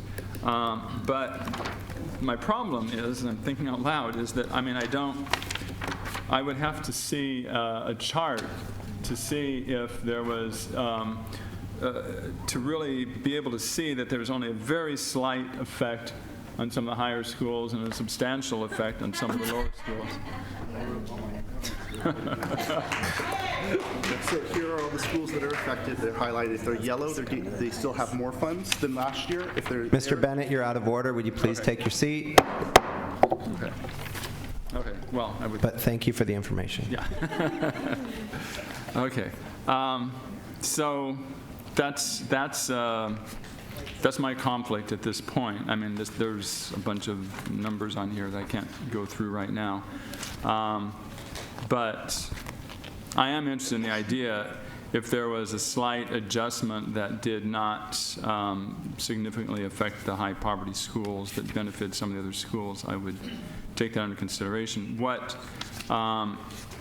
is the timeline, Superintendent, for the approval of this today? This is the second reading, and Right. there are several opportunities actually where this was brought to the DAC on November 15th, December 17th, and then January 17th they took their vote, and this is second reading, and we have a principals meeting tomorrow where we're releasing the budget information so they can begin their SBB budget planning. Given that this is a second read and there's been ample opportunity for public comment, we need to keep moving forward with the timeline. Okay. I can give a couple examples of impacts to schools. So, for example, Kimbrough, under staff's recommendation, would have an allocation of $142,896, and under the DAC's recommendation would have $135,000. Wilson would have $273 under the 550 decrement, and the DAC's recommendation would be $259,000. And then Lincoln High School, I'm going elementary, middle, and high school. Lincoln High School, under staff's recommendation, would be $399,775, and the DAC's recommendation would be $392,444.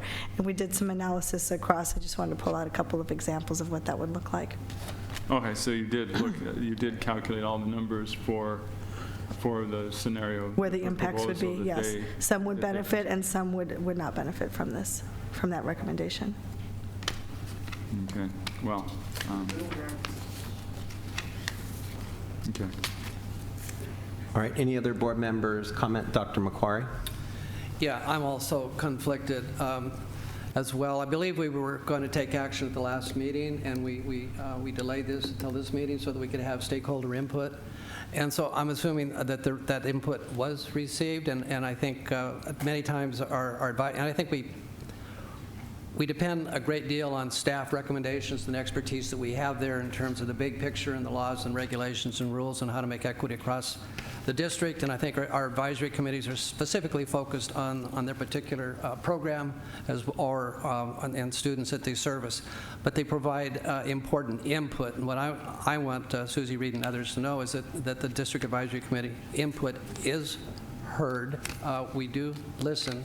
And I guess my question is, to what degree did we have back and forth engagement from regarding this issue? And I think you probably already answered that you did take a look at their recommendation, you did pair them up, and you did come to analysis, and you put forward this recommendation. So you did hear what they had to say, and then you did make a recommendation. And did you make adjustments at all? No, and the analysis of what they said to hear that and then play it out for different schools. Right. Certain schools it was definitely a benefit, and other schools it wasn't. And there also has been time in the past where the DAC's voice was heard.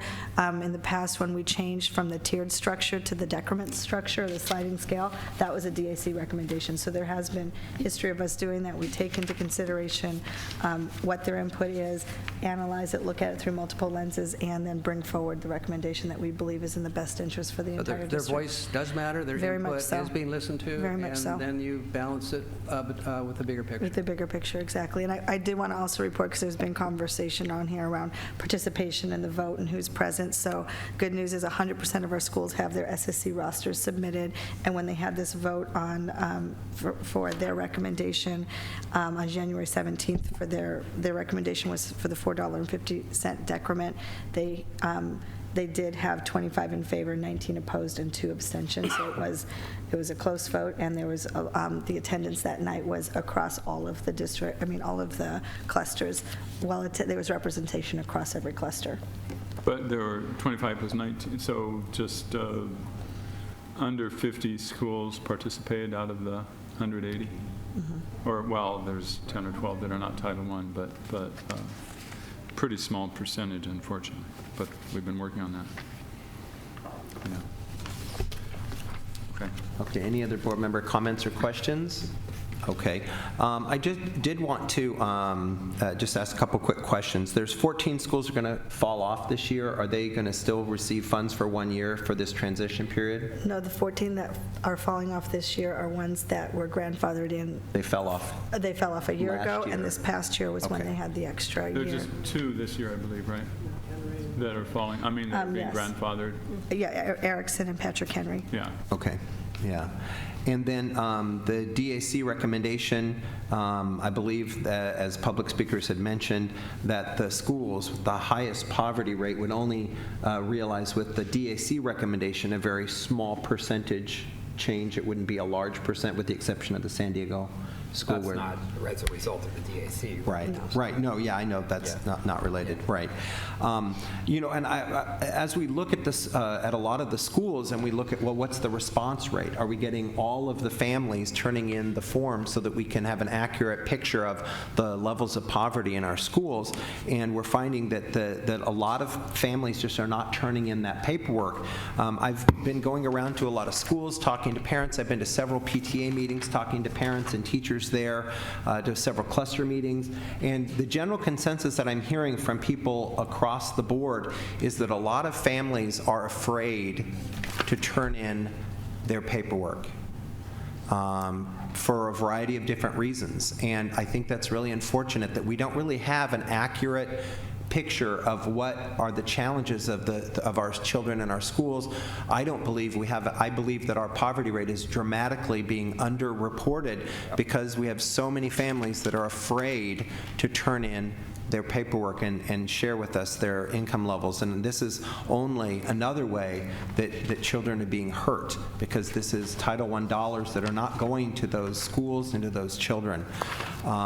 It's my understanding that the DAC recommendation would allow for resources to be still distributed, benefiting children in poverty. And that's really what this debate has been for many, many years. I remember when we had the debate whether or not we should change that to only schools 75% poverty and above receiving Title I dollars, and that schools at 74% poverty and below would receive zero money to help those children in poverty. And we had a great conversation that year. And a result of that conversation was that we would continue to allow money, Title I dollars, to support children in poverty at the federal minimum, which is 40% and above.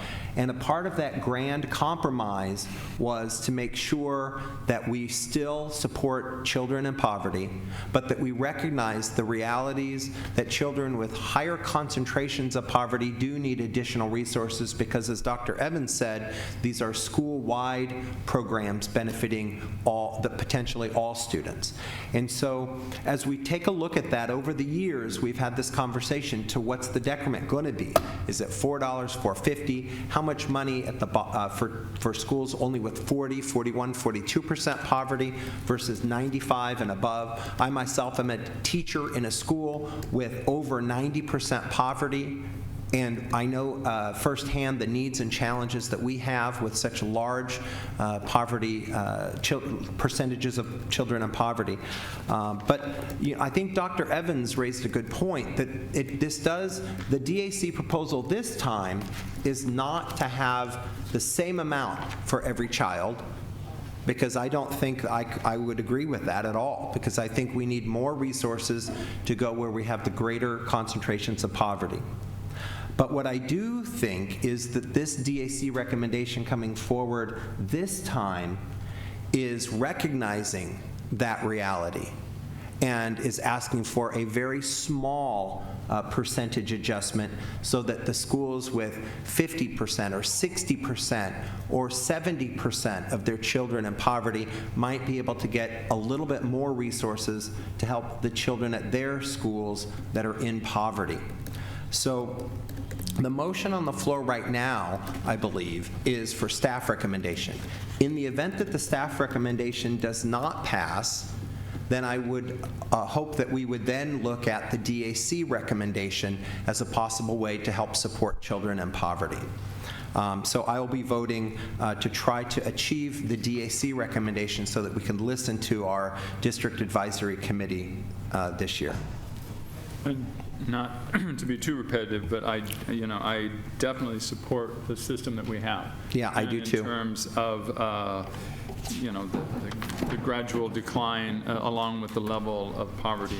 I'm only reconsidering because of the fact that a slight adjustment across the district might make a positive difference in some schools without a significant negative difference to the other schools. So I appreciate the work they put in, and I would, if this one doesn't pass, I'd approve another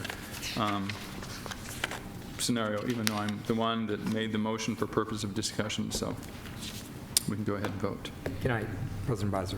Yes. I think, and again, I appreciate the thoughtfulness and the work of the DAC, and I also appreciate the fact that the DAC has always been open and transparent about the challenge that we have in having full representation of the school communities that are at the highest poverty levels. There's a problem in sort of the conceptual argument that the DAC is making, in that this year we have an opportunity to change the formula because we've got sort of money that's available because 14 schools are dropping off. There's a lot of conversation that we'll be having in a minute about one-time versus ongoing money. So if we change the formula that's ongoing, because this idea that we've got sort of a windfall in a sense of 14 schools dropping off, are we going to change the formula back next year?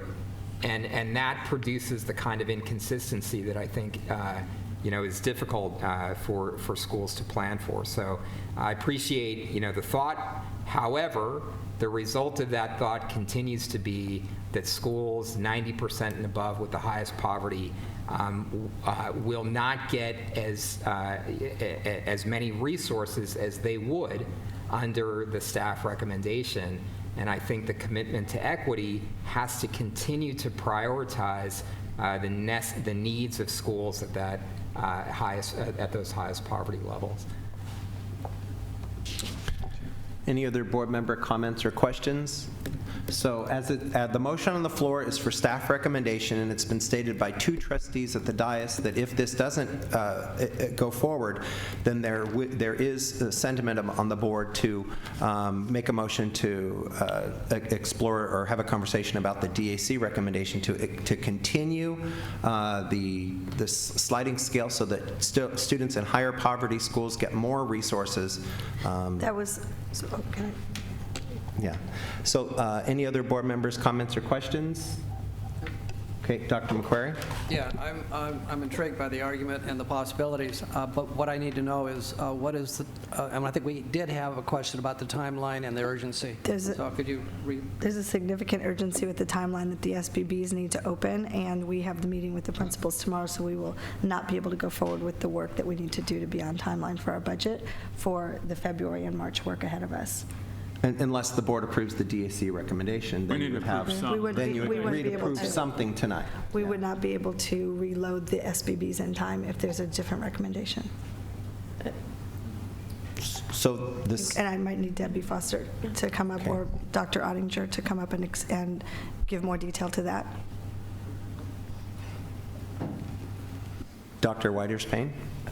I'm just always, like Richard, always concerned about the anomalies. We have a process. We have schools that are in need of the funds. And if there is an issue with schools not spending the funds, I think that goes to the superintendent and the area superintendents to address it, because obviously the need is there, as demonstrated in the rankings. So that to me is not a function of the children, but it's a function of the adults who are not using those funds to help the children to achieve so that they're not on the list. That's eventually where we want, so that we have 0 schools on the list, because everybody is achieving at the level that we desire them to achieve at. Okay, thank you. Any other board members' comments or questions? Yes, ma'am? The superintendent asked. Okay. About the SBB timeline, what it would take to reload and reconcile the entire SBB process to be able to open them tomorrow. There's a good chance that it wouldn't be available tomorrow if we change the scenarios. Yeah, so staff only prepared for one outcome tonight? We have both ready, but, and one reason staff recommended that, as the superintendent shared, it wasn't an overwhelming majority who recommended the change. Talking to Susie, and I just have to thank her and Jeff for their involvement and their leadership with the DAC. We were talking about how we have some sharing of information over the year to prepare for next year. We have a lot of new parents, and even though Mr. Liberto and others have been talking about it since October, with the changeover in parents and people who are involved, every month it's been a point of conversation, but I think we just have some additional education to provide to parents so they really know the meaning of their decision. And so I think we can do that well together and maybe have a recommended change for next year maybe. And there is an impact to the high poverty schools. It's not status quo for them. When I analyzed the numbers to the schools, I gave you 3 examples, but when we analyze the highest poverty schools, they will see a decrease in their ability to provide services to students and a decrease in their allocation with that model. Yeah, and schools in the 60 and 50 percentile of poverty range will see a decrease as well, or an increase with the DAC for the children that they serve in poverty. All right. With that, please vote.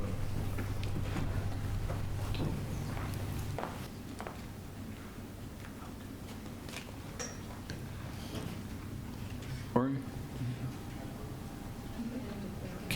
Can you clear the vote board? Please vote. And that passes on a 3-2 vote. Okay, now we move on to item G, the board consent agenda. Do I have a motion? So moved. Is there a second? Second. Please vote.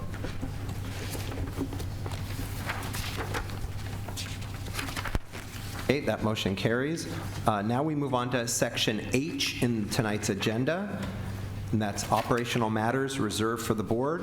Item H1 is an action item. It's the preliminary proposals for allocation of facilities to charter schools under California state law, Prop 39, Education Code Section 47614 for the 2018-19 school year. We'll now hear about this item. Is there a motion on item H1? So moved. We have a motion and a second. Let's hear from the public. Leland Phillips, Demi Brown, Alexa Greenland. You have 2 minutes each. Come up forward and speak in any order.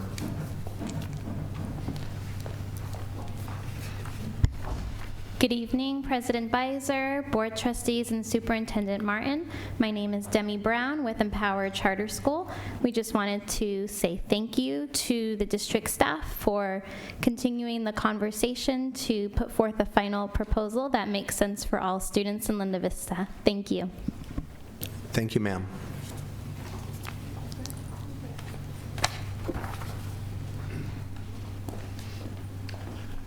Good evening. Thank you. Lee Phillips with Thrive Schools. I didn't have a lot to say, but wanted to say this is my first foray into the educational arena. 30-plus years in the high-tech space as an executive, and decided to make a career change. As the COO at Thrive, I learned pretty quickly in the last few months that Prop 39 can be a little bit of a complex and controversial subject sometimes. But I simply wanted to say that the staff has been really incredibly wonderful to work with. They've been proactive, they've been collaborative, and I think that the outcomes we're anticipating here are really going to help us in continuing to serve our students and our growing student population in this coming year, especially in our high school grades where we're growing our student population over time.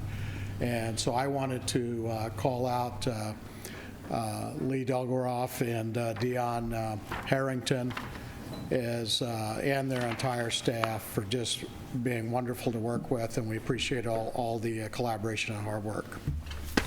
Thank you. Hello, my name is Alexa Greenland. I'm with Cavode Elementary Charter School, and I just wanted to address President Beiser and Superintendent Martin, the entire board, and thank you all for your commitment and following through with the commitment that you guys made to both Cubberley and Cavode last year, and understanding that both of our schools are thriving, and that in order to continue serving our population and doing good in our community, that we really both needed a place to be. I'd like to echo exactly what he said. Lee and Dion have made miracles happen. I do not envy their job or your job. I feel like you are frequently only hearing the negatives, and they're always caught between a rock and a hard stone, so I think that they've done a phenomenal job with the offers this year. And just to let you know something really positive that has happened that wouldn't without facilities. Last week, our students participated in a fun run and raised over $1,000 to give to charity to support those impacted by the California wildfires. And I want to thank you for that, because if we didn't have a facility, they certainly couldn't have made that impact. So thank you very much for all you do and for following through with your commitments. Thanks. Thank you. We also have other speakers on the item opposed. Sue Ellen Gregorio Burns.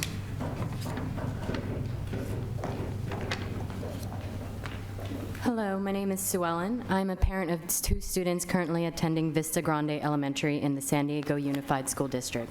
I had heard notes from the first community meeting and attended the January 10, 2018 meeting. There were numerous issues that were brought up by Vista Grande parents, but I'll only be discussing a few since I'm limited on time.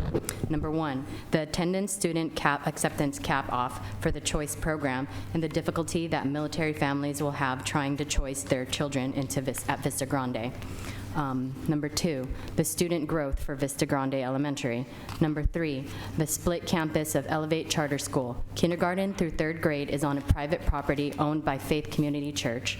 4th to 5th grade is being occupied at Vista Grande Elementary. In order for the district to provide charter school facilities, the charter school facilities must be contiguous, located together, not separated across campus or multiple sites. One solution suggested by a member of the board was that we grow in our numbers in students in order for the school to not have any room for the co-located charter schools. But student acceptance cap-off limits the growth for Vista Grande. San Diego has a huge military community. Therefore, concerns for military families were that being in the military, you never know when you're going to be relocated, which makes it difficult to meet deadlines, especially deadlines for the choice program. Prop 39 seems to be overriding the choice program by implementing a student acceptance cap, which wasn't an issue before Elevate occupied space on Vista Grande campus.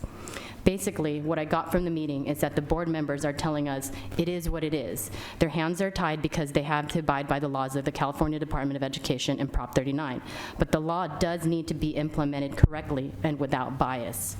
I homeschooled and independent studied my eldest daughter at Mount Everest Academy, and I noticed that that buildings were vacant. Mount Everest Academy does not have a waiting list for students.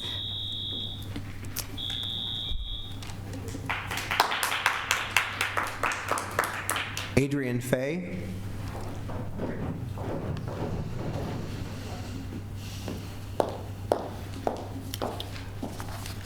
Good evening. I'm here as a parent representative for Vista Grande and opposed to the co-location of Elevate Charter at the site. We have a unique multi-story building, if you've ever been there. It sits upon a hillside, and it not only gives Vista Grande its charm and character, but also makes it difficult to section off areas. Our library has a unique open-air layout that, when in use, creates noise throughout the building. Our cafeteria is located in our MPR, and all bathrooms are connected to the main building. We have limited entrances, and traffic is a logistical problem. The original co-location agreement gave a majority of the bungalows to the use of the charter. In this process, we lost a music room. We had to downsize our art area, and our music became a traveling bands of sort and has been scheduled in the library, disturbing all classrooms, and on occasion in the teacher's lounge.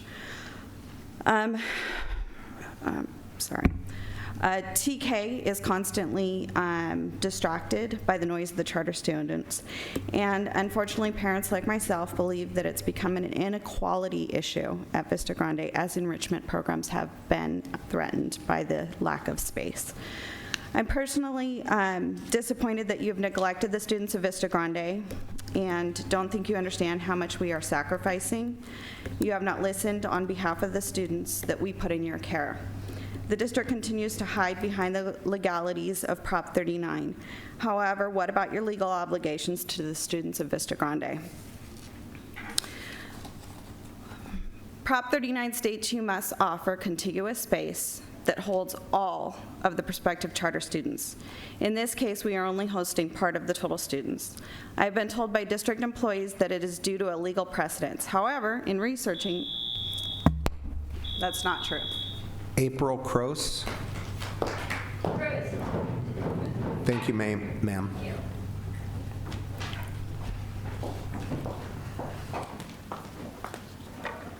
Hi, my name is April Cruz. I am a parent and community member at Vista Grande Elementary School.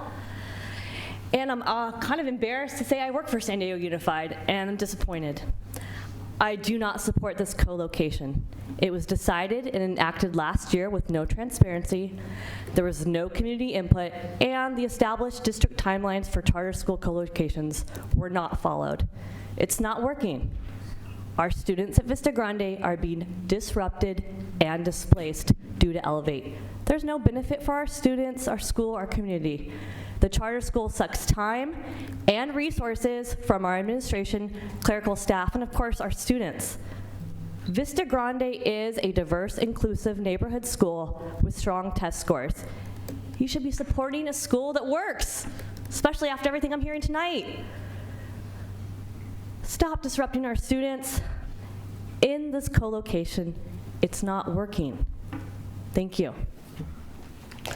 Marissa Churchwell.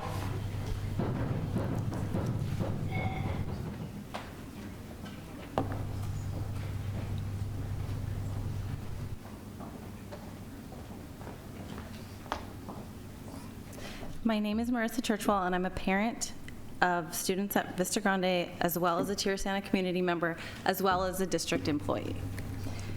Last year, we were told that Elevate was going to take over some of our bungalows, which displaced a lot of our students, especially our TK. They had to move to a completely different part of the building, which is disrupted a lot by the Elevate students because of our staggered schedules.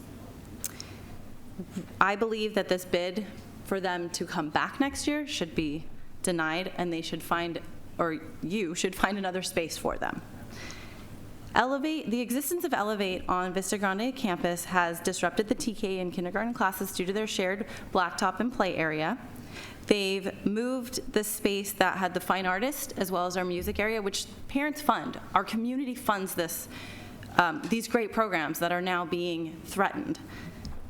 We have that unique library situation. So when the students, my daughter's like, oh, we had music in the library. That's not what I want to hear from my child who I purchased a home in Tirisana to send my child to this school because of the wonderful programs it had or has. Also, the resources should be used for our students that are in the community that are going to the school, and it seems like the Elevate charter has taken precedence over our community students, as well as our bust-in students, as well as our military students. We should be the priority. Our children who go to Vista Grande should be the priority, not Elevate. Also, my child's safety is at risk with so many new people coming on and off campus. I don't know them. You know, our office staff has to now vet every single person, which puts a lot more pressure on them. I work in a high school. I understand the security. I understand the safety of students. The traffic going in and out has just been unbelievable. Thank you. Thank you. Board member comments or questions? Yes. Dr. Evans? Well, I think the staff has done a pretty good job, but now here there are some problems. First of all, a question. It says Thrive Public Schools at Carver Elementary using 25 classrooms. How many classrooms are there at Carver? No, it's not just at Carver, it's Carver and Twain. Okay. So some of them, yeah, I see that, but how many are Carver and how many are Twain? I think Deanna or Lee will tell you the exact numbers. So Carver Elementary is 14 classrooms, and Twain would be 11. And so how many total classrooms are there at Carver? About? That number I don't have exactly how many are at Carver. But Thrive currently occupies 14 classrooms at Carver Elementary. Is it about half the school? Or? It's roughly half. Approximately. Yeah, the charter school students are located in the portables, and the permanent classrooms are occupied by district. So it's fairly separate. Yeah. Yeah. So I understand the conundrum with Elevate. I mean, it's unfortunate that they can't fit their students, their 4th and 5th grade students, with the other students at their private site. It's also unfortunate that those Elevate students couldn't just attend 4th and 5th grade at Vista Grande as Vista Grande students. I mean, this is a real quandary we're in because we really want to support a neighborhood school. And the whole situation which we dealt with last year about Kavod has been resolved because Kavod needs to have space, and Cubberley was an up-and-coming neighborhood school. I think the same thing applies to Vista Grande. I'm assuming, obviously, since you're bringing this proposal forward, that you didn't see any other options for offering space to Vista Grande, to Elevate that would be less disruptive? Well, the challenge is under the way the law's been interpreted by the court is that we have to offer space in the area that they want to be located. So in the case of Elevate, Vista Grande represents the only school with the amount of space they need in the area that they want to be located. So how far is it from the church, the Faith Church, to Vista Grande? About 5 miles. So their charter school is located in one neighborhood, and their part of their charter school is located in another neighborhood. I would understand a little bit more if it was, I don't know what school would be close to. I'm not trying to put another school in trouble either, but but something closer to that, which may not be available. But that doesn't seem to meet the criterion of having it where they want to be, because they've said they want to be where this church is, which is not where Vista Grande is. Yes, a lot of their parents live in the Tierra Santa community as well, but where we, if you recall last year, we made a preliminary offer at a different location further away. It was a complete offer of all the space they required for all their in-district students in accordance with Prop 39. And that offer was rejected in that, and they asked us to counter with an offer of less space, so just their 4th and 5th grade classrooms, if they could be located, and they would accept a smaller offer of space if they could be located closer to their other campus within 5 miles, they specified, and this was the only campus that we could find with the space that was requested within 5 miles. Where were they offered space? The other one. At Kimbrough Elementary School. Which one? Kimbrough. Kimbrough Elementary School. So once that was rejected, then we had to find an offer in their counteroffer one within 5 miles. Because the charter school rejected that offer? That's correct. It didn't meet their taste? Because it was far from where their students were located. Well, but it was the only complete offer that we had at the time. Okay, and I'm not trying to debate with Mr. Dogaroff. I'm just trying to clarify. But charter schools do not have boundaries. They do not have attendance boundaries. They can come, and obviously we just deal with the San Diego Unified capacity. I mean, the students from San Diego Unified, but they can come from wherever, whereas neighborhood schools are located in the neighborhood with a very specific attendance boundary. So, so under the law, they are so Kimbrough had ample space. And it did, yeah, and it's not actually that particular interpretation was made by a court, and so the law doesn't actually stipulate that, but there's case law precedent that drives, that compels us to move in that direction, that we need to provide space as close to as possible where this charter school wants to be located. So when the offer was made for Kimbrough, I take it they're quite under-enrolled, or they have quite a bit of, at least that last year, they had quite a bit of space. Yeah, I mean, there was more space. There was more space available at the time. I don't have the exact numbers now, but there's more space at the time when that offer was made. Yeah. Right, and then even when there's space, there's the issue of how the campus is configured. I mean, because I know on all these co-location issues, there's a lot of issues about, are we all on top of each other and intermixed, or is this, one part of the campus and another part of the campus? So if we don't, let's just say, I don't know which person to ask, if we don't approve Elevate continuing at Vista Grande and... but we could approve the rest of them. Right, no, but I'm just saying this particular one, could we then make an offer for them at another place? And is that a motion for a friendly amendment? I'm asking, and then therefore we would face whatever legal challenges there would be to that, I guess. Ms. Donovan, did you want to weigh in on this? The ins and outs of Prop 39 are probably a longer closed session conversation, but there is a prohibition on moving a school unnecessarily once it's been located at a site. Okay. Trustee Barrera? And I don't know if you guys have the answer to this question, but does Vista Grande have a waiting list? Yes, they do. Vista Grande has roughly 226 students living in the boundary. They received, there were 151 offers for choice this year, but 58 of those offers were declined because they were probably second or third choices. 93 were accepted. Right now, they have a total enrollment of 403 students. So they're enrolling much more than their current student population within their boundary.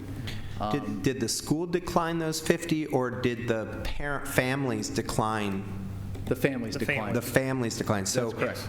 Of everybody that wanted to go to Vista Grande, were they all accepted by the school? There were only a handful of first choice students that declined. 90 out of 93 first choice students were seated at Vista Grande this year. Okay. So 93 choice seats were allocated to Vista Grande, and 90 out of 93 were seated.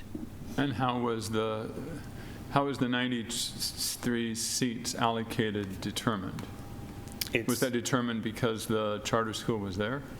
No. There's space. There's space for more choice students, but the district sets caps within the choice process because we don't want certain schools to overdraw from other areas. So if you allow unlimited choice, then it would destabilize. It could destabilize the district population because there'd be too many students moving out of their home school or their home boundaries. Well, what's the student capacity of Vista Grande?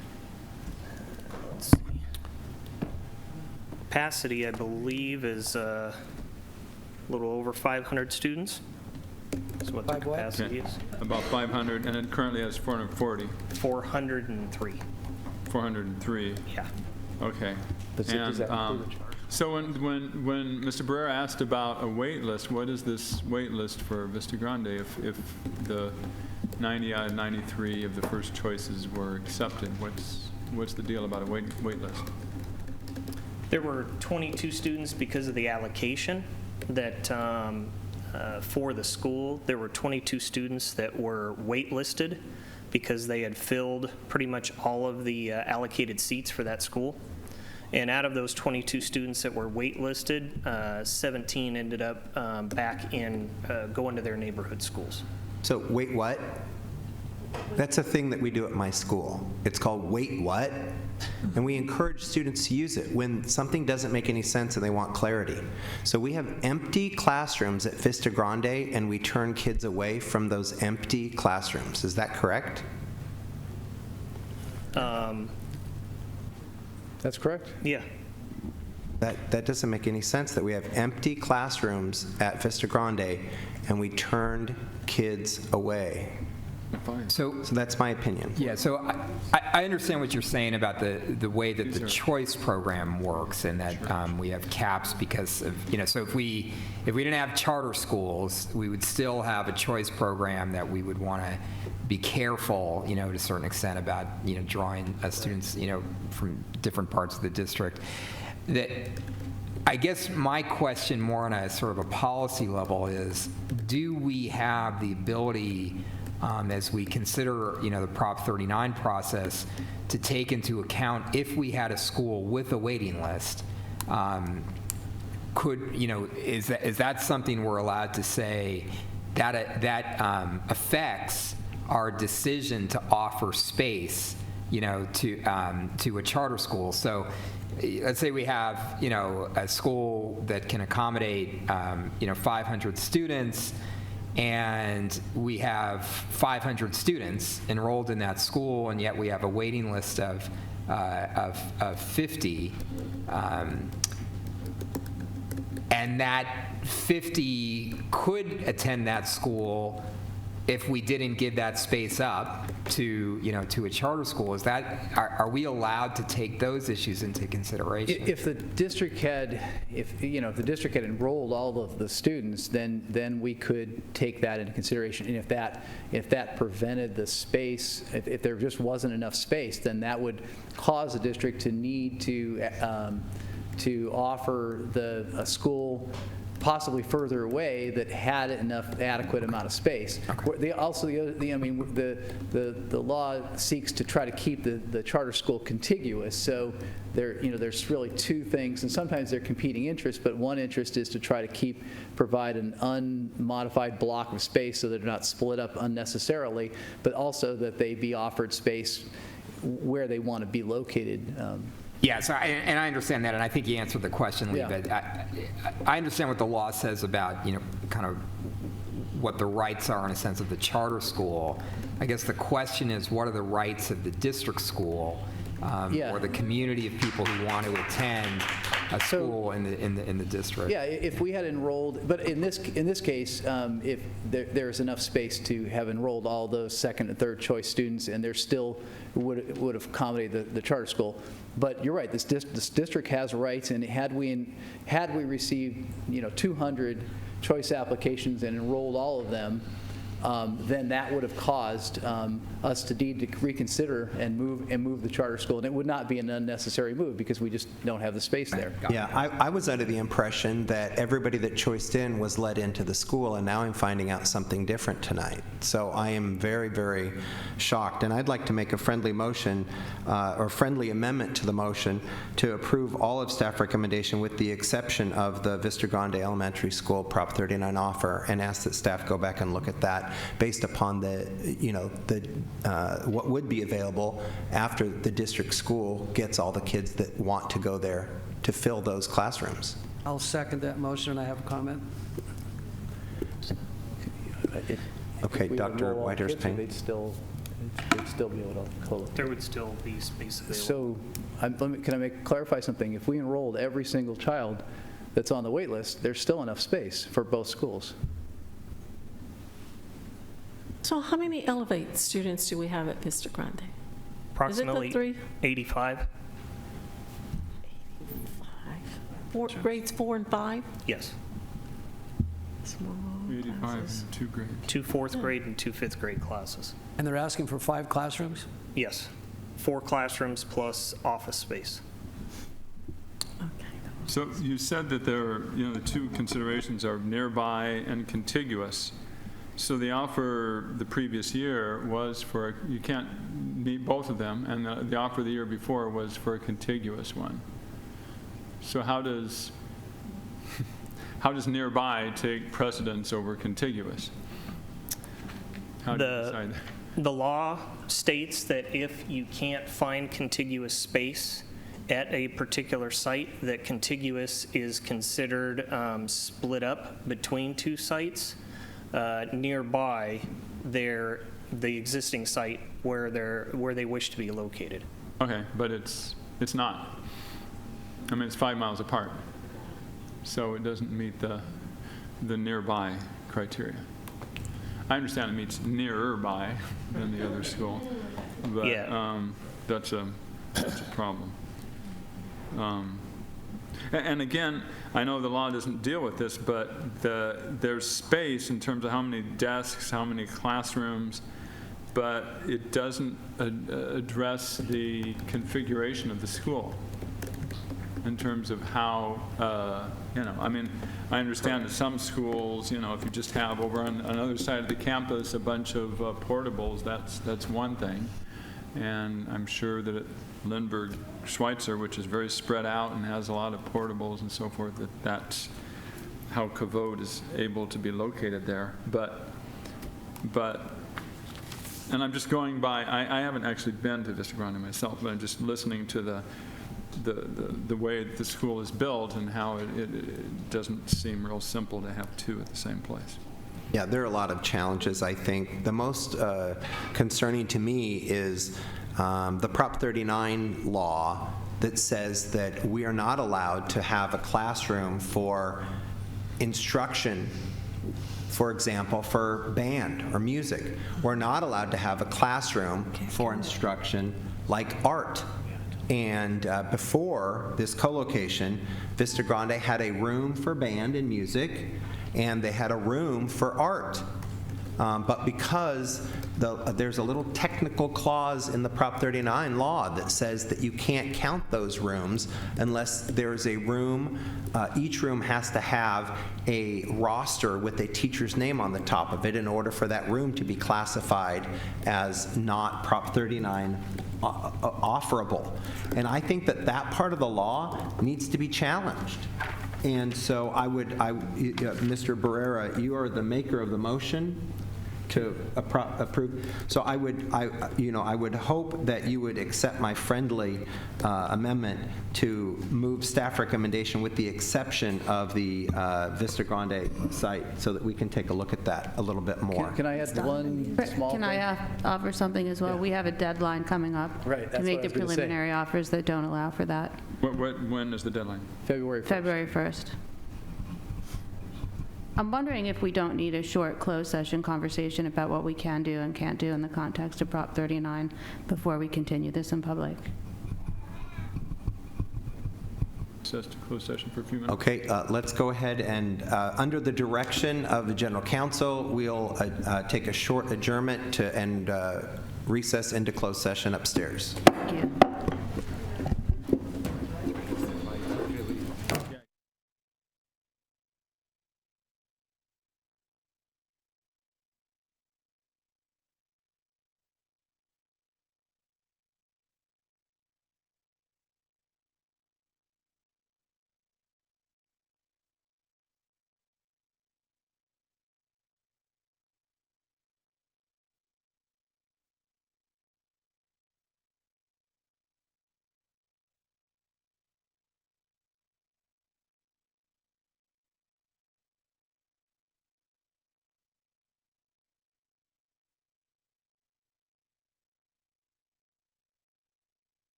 All right, thank you for waiting. I'd like to call the regular board meeting back to order.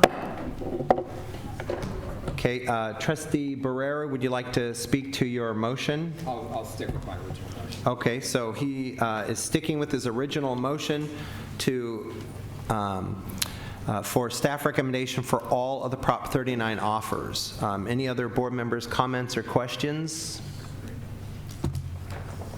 Well, I just want to add that the information that we received is critical and important, and I think we owe it to council to make the correct decision here. Is Ms. Donovan?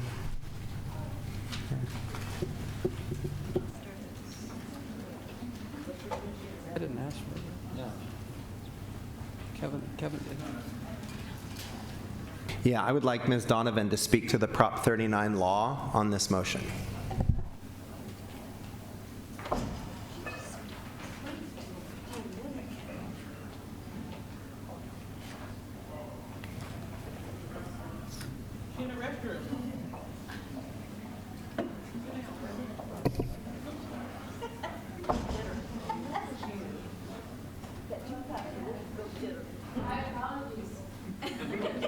All right, General Counsel Donovan, would you please comment as to the Prop 39 legality regarding Elevate Elementary School and the classroom sizes that are being offered and the norming ratios and the space offers and things of that nature, please, so that the public can have a better understanding of the legal obligations that we're held to? Can I get the 5 of you to approve my having that discussion in public?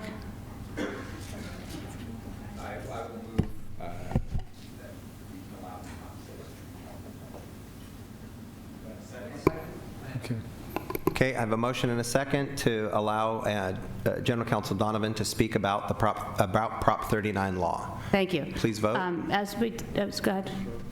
I asked you to vote, now don't wait. That motion carries. Ms. Donovan? There are several aspects to a Prop 39 offer and maintaining Prop 39 spaces. One of them is the issue of a contiguous location. The other is that you not move a school unnecessarily.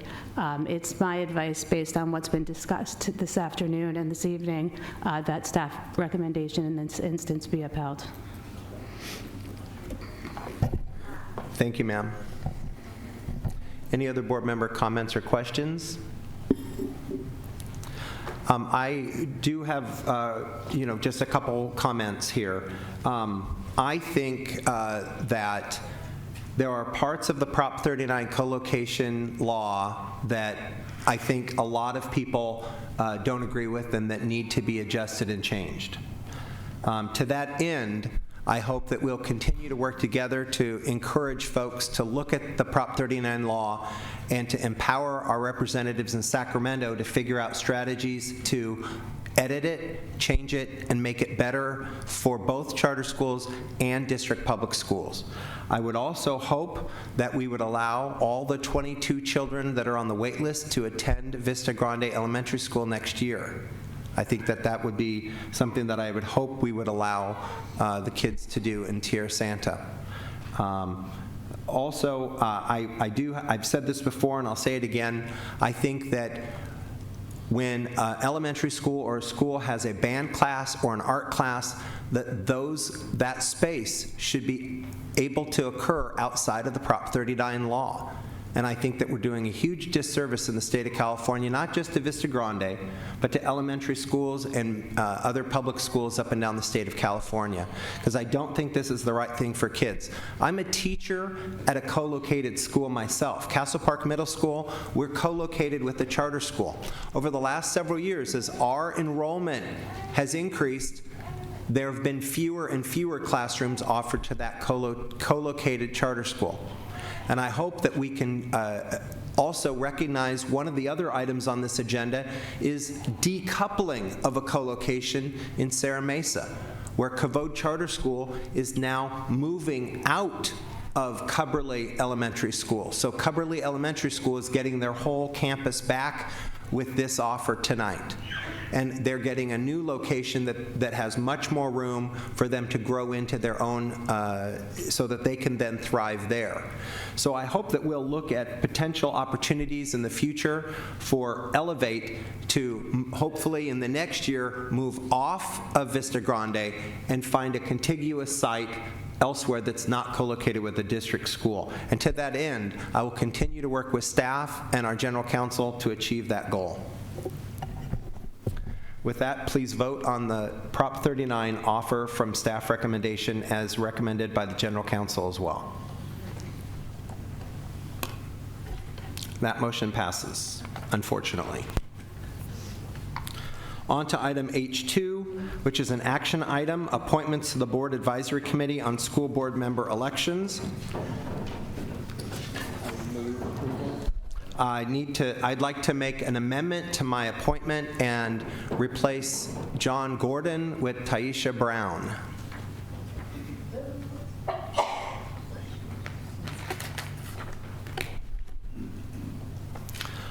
All right, we have a motion. Is there a second? I'll second it. Okay, we do have a speaker on the, we have some speakers on the item. The following speakers, please come forward and speak in any order. You have 2 minutes. Susie Reed, Jeff Bennett, Demi Brown, and Citizen.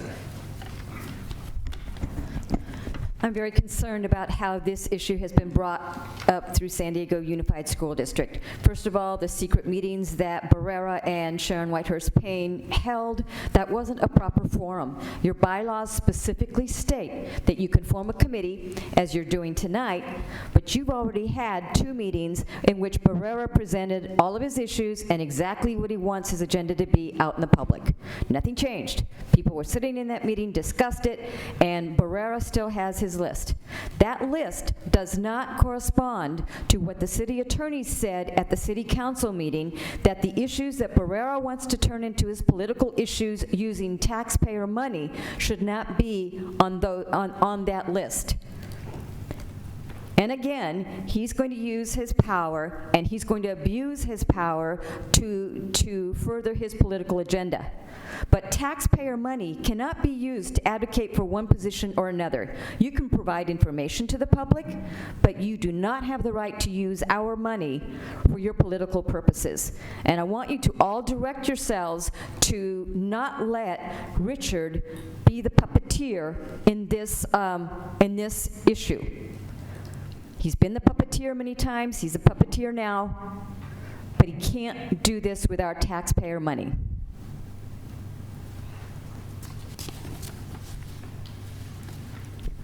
Hello again. I am actually have received an email For from... the record, please state your name. Oh, I'm sorry. Yes, I'm Susie Reed. I received an email from the representative that we had put forward last week that she would like to pull her name. So I wanted to, at our meeting last week, we did have a conversation around putting forth a representative and an alternate, mainly because the issue of meeting dates and times and when the meetings would take place was not clear. So we wanted to make sure we'd ensure someone from the DAC could be present. We did have a caveat as far as having a member of the executive team be our alternate. So I'd like to go ahead and put forward Jeff Bennett's name, our first vice chair. We do have another alternate, Debbie Hamilton. I don't know that it's necessary to put that forward, but we do want to make sure that someone from the DAC is present. So I do hope we're allowed to send an alternate in our person's place, just in case they have other duties. So that's all I had to say. Just to be clear, which name is being?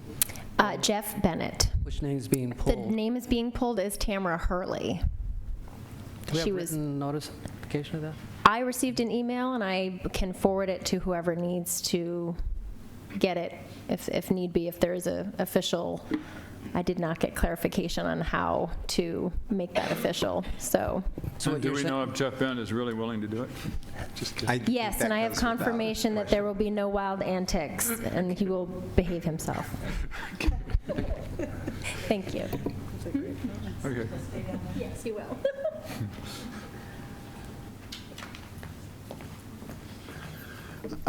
First of all, yes, I will be. My name's Jeff Bennett, and I would accept that nomination from the DAC. Second, I just really want to encourage us when looking at this. I noticed from the nominations, and I know all of you know your communities very well, and so, but I did notice that not every cluster had a representative on the meeting. So I just want to make sure that as a council, and I guess now that if I'm put on it, I can do that we make sure we reach those areas where there's not an actual person on the committee representing that cluster, to make sure that their voices are heard in this process. I would really encourage an emphasis on that, because it's really important that we get everybody's voice on that and hear other ideas that people have coming forward.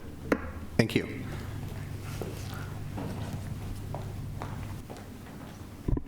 Good evening, Demi Brown with Empower Charter School. I just wanted to, I was a former English teacher before becoming a principal, and the theme that has emerged the last hour has been how hard it can be to balance your obligation to public school students, both district and charter, and I can appreciate that.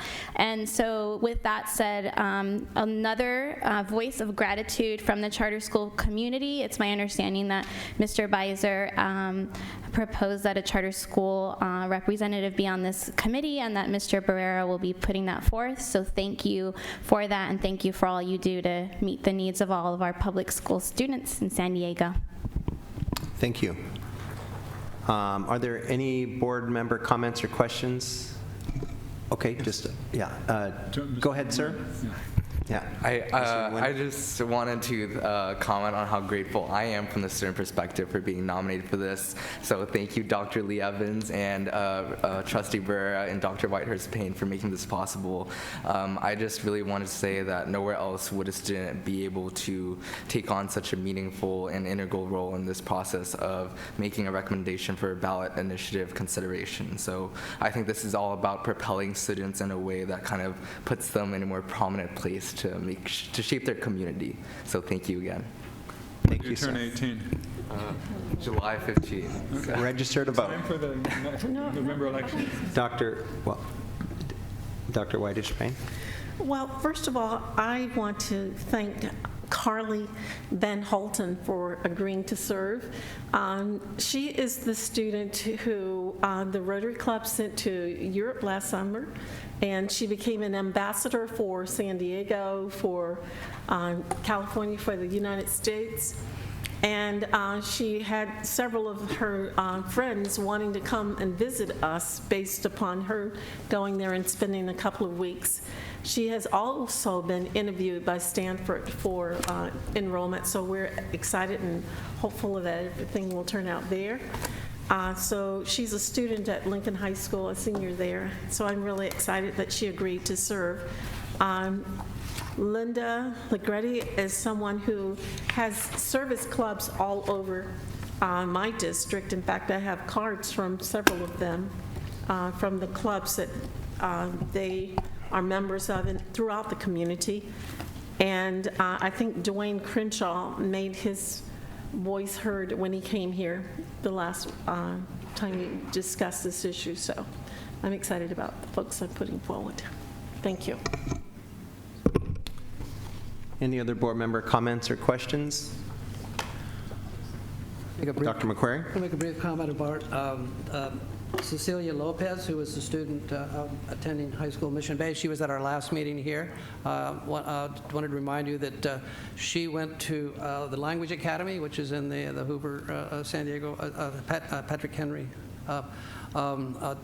shared area. I'm not sure exactly where she lives, but I think to take a look at the list and imply that only those clusters are represented might be a misstatement, that these students and the parents and the people on this committee may be having a responsibility in one cluster, but they may live or attend school in another cluster. So I think our effort was to get district-wide representation and to make sure that we had voices from every cluster, from every stakeholder, and that was the intent of the committee, so we can go forward and speak authentically and make to deliberate on this very, very important issue. Thank you. I'd like to thank Al Casper, a student at Scripps Ranch High School, the GSA Club president, and another person on the Equity Council, an Equity Ambassador for the school district. Thank you very much, Al, for stepping forward. I'd also like to thank Matt Kostrinsky, who is a parent at Green Elementary School in the Patrick Henry cluster. And I'd like to thank Taisha Brown for stepping forward. She's very involved in the community and a wonderful, wonderful addition to the committee. Any other comments or questions? Well, since we're thanking everybody, I'd like to thank Diego, first of all, for representing the Student Equity Coalition. And Diego, could you just tell us a little bit about what process the Student Equity Coalition went through to nominate you for this committee? I don't have an answer to that. I was just asked. You were just asked, yeah. Okay. A little bit ago. Okay. All right. Well, they made the right choice. And I also thank Zaida Linares, actually a 10th grader at Hoover High School, who may be the youngest member of this committee, along with Chris Wilson from Alliance San Diego and Claire Crawford, a parent at McKinley Elementary School. Great. Thank you very much. Thank you to everybody that's stepping forward to participate in this process. Please vote. And that passes unanimously. Congratulations to all the appointees. Now on to item I, district operations. This is an information item, update on the governor's proposed state budget and impacts on developments of the 2018-19 district budget. Superintendent Martin, please present the item. Thank you, President Beiser. Dr. Ottinger is going to come up to present the item. The governor, as you know, made his budget available, and we want to present tonight what that means to the district and the update on the proposal and what our next steps are going to be. So with that, I'll have Dr. Ottinger talk about the proposed state budget and it's aligned to the governor's goals and objectives for this year.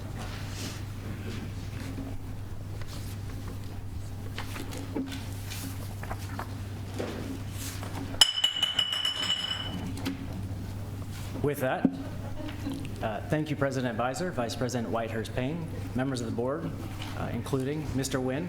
Have a good evening. Mr. Reyes, for joining us. Audience at home and audience here, so thank you. The governor, we're here this evening to discuss the governor's budget, as the superintendent mentioned, which he rolled out on January 10th. So tonight we will summarize the state-level proposal and then provide details as to the expected local impacts.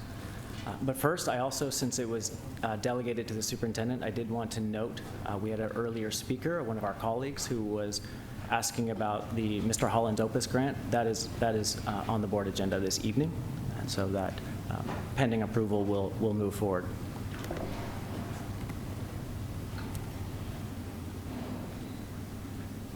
To start, as a touch point, here's the state budget timeline. As a reminder, this is the governor's proposal, and as the proposal works through this process and this calendar, it will move from a proposal to a final budget. I'd also like to note that this is the last guidance we will actually receive as a district from the state prior to the decisions we need to make, especially prior to the March 15th deadlines for staffing. The governor's presentation was a conservative presentation focused on the LCFF implementation and also reminders, steady reminders, that there will eventually be an economic downturn at some point. He also called out some federal implications that may have an impact on California's 18-19 budget. This was a slide used by the governor, and it was a signal from the governor as far as reminding us that since 2001, we have experienced significant economic challenges in many years. And we are wise to keep in mind that the current budget is an opportunity to be prudent and be prepared for an eventual economic downturn, which leads us to the federal landscape. The governor noted that the current proposed budget may be impacted by the time it's adopted by several federal implications. For example, The current proposal does not take into account the new federal tax code. We will expect that by the May revise, but for note, the current budget proposal does not take into account implications from the tax code as that plays forward. There are also other funding uncertainties possibly linked to the current federal administration's priorities. Turning now to more of the education specifics, here are some of the notables that we wanted to bring forward. In terms of ongoing allocations, the full implementation of LCFF and cost of living adjustments were ongoing adjustments, along with listed here a series of one-time funds. And there were additional one-time funds that more had impacts for other agencies such as county offices of education, which also saw cost of living adjustments. Which this next leads us to really our projected local impacts, which we'd like to discuss publicly. The bottom line, if you will, is that we're expecting a $25 million increase in ongoing funds. Also, there was $1.8 billion allocated to discretionary funds. So of that, we are estimating that of that $1.8 billion from the governor, that portion for San Diego Unified is approximately $29 million. And the reason this is approximate is that actual funding is based on average daily attendance. So we made our best calculations based on the current and known attendance patterns. But that's why we can't give the exact. But we do know that it is funded. It will be $295 per student. So that's the breakdown of the additional incomes the substantial additional incomes we're expecting. Now, these funds are helpful. However, we would like to point out that we are short from the $59 million that we had identified to keep status quo. And so given that, we plan to keep the course of action from December approved by the board to determine the recommendations for central office reductions, continue seeking community input, avoiding direct cuts to school sites, and taking into consideration our draft guiding fiscal principles to ensure that one-time funds are used for one-time expenses. But with that, I'd like to take a moment just to share some positive news. And on behalf of the district, and behalf of the entire team, I want to share the appreciation for the over 11,000 families, staff, students who took part in our recent budget survey.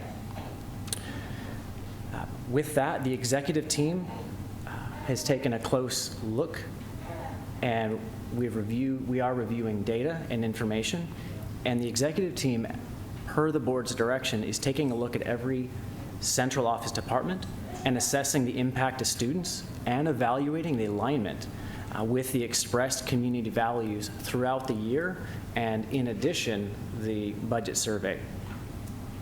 As a result, the proposed budget cuts to be discussed at later meetings do not include any reductions, central office reductions to art, music, or libraries. In addition, tomorrow, as noted earlier, we plan to open the site-based budget books and work directly with principals, and we look forward to sharing with them tomorrow that based on all current projections, we do not expect to have to cut their site funding, which is what we're hoping for in December. So with that, I want to just take this opportunity on behalf of the district to thank the community and all who participated in all of the input thus far this year, which will be continuing, and then most recently the budget survey. So with that, to close, here's just a reminder of the budget planning timeline. And I'd like to note, highlighted the second interim report in which we plan to continue our positive budget certification from December. The County Office of Education has officially endorsed our positive certification to the State Department of Education due to our continued responsible fiscal actions. And at this point, I look forward to entertaining answering questions from the board. Can you say that again? We have what kind of certification? To clarify, for the first time in 8 years, the budget, the district has been certified by the County Office of Education as a positive budget.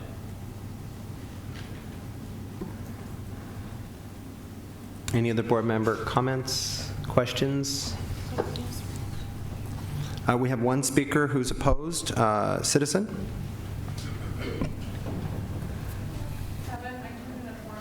Okay.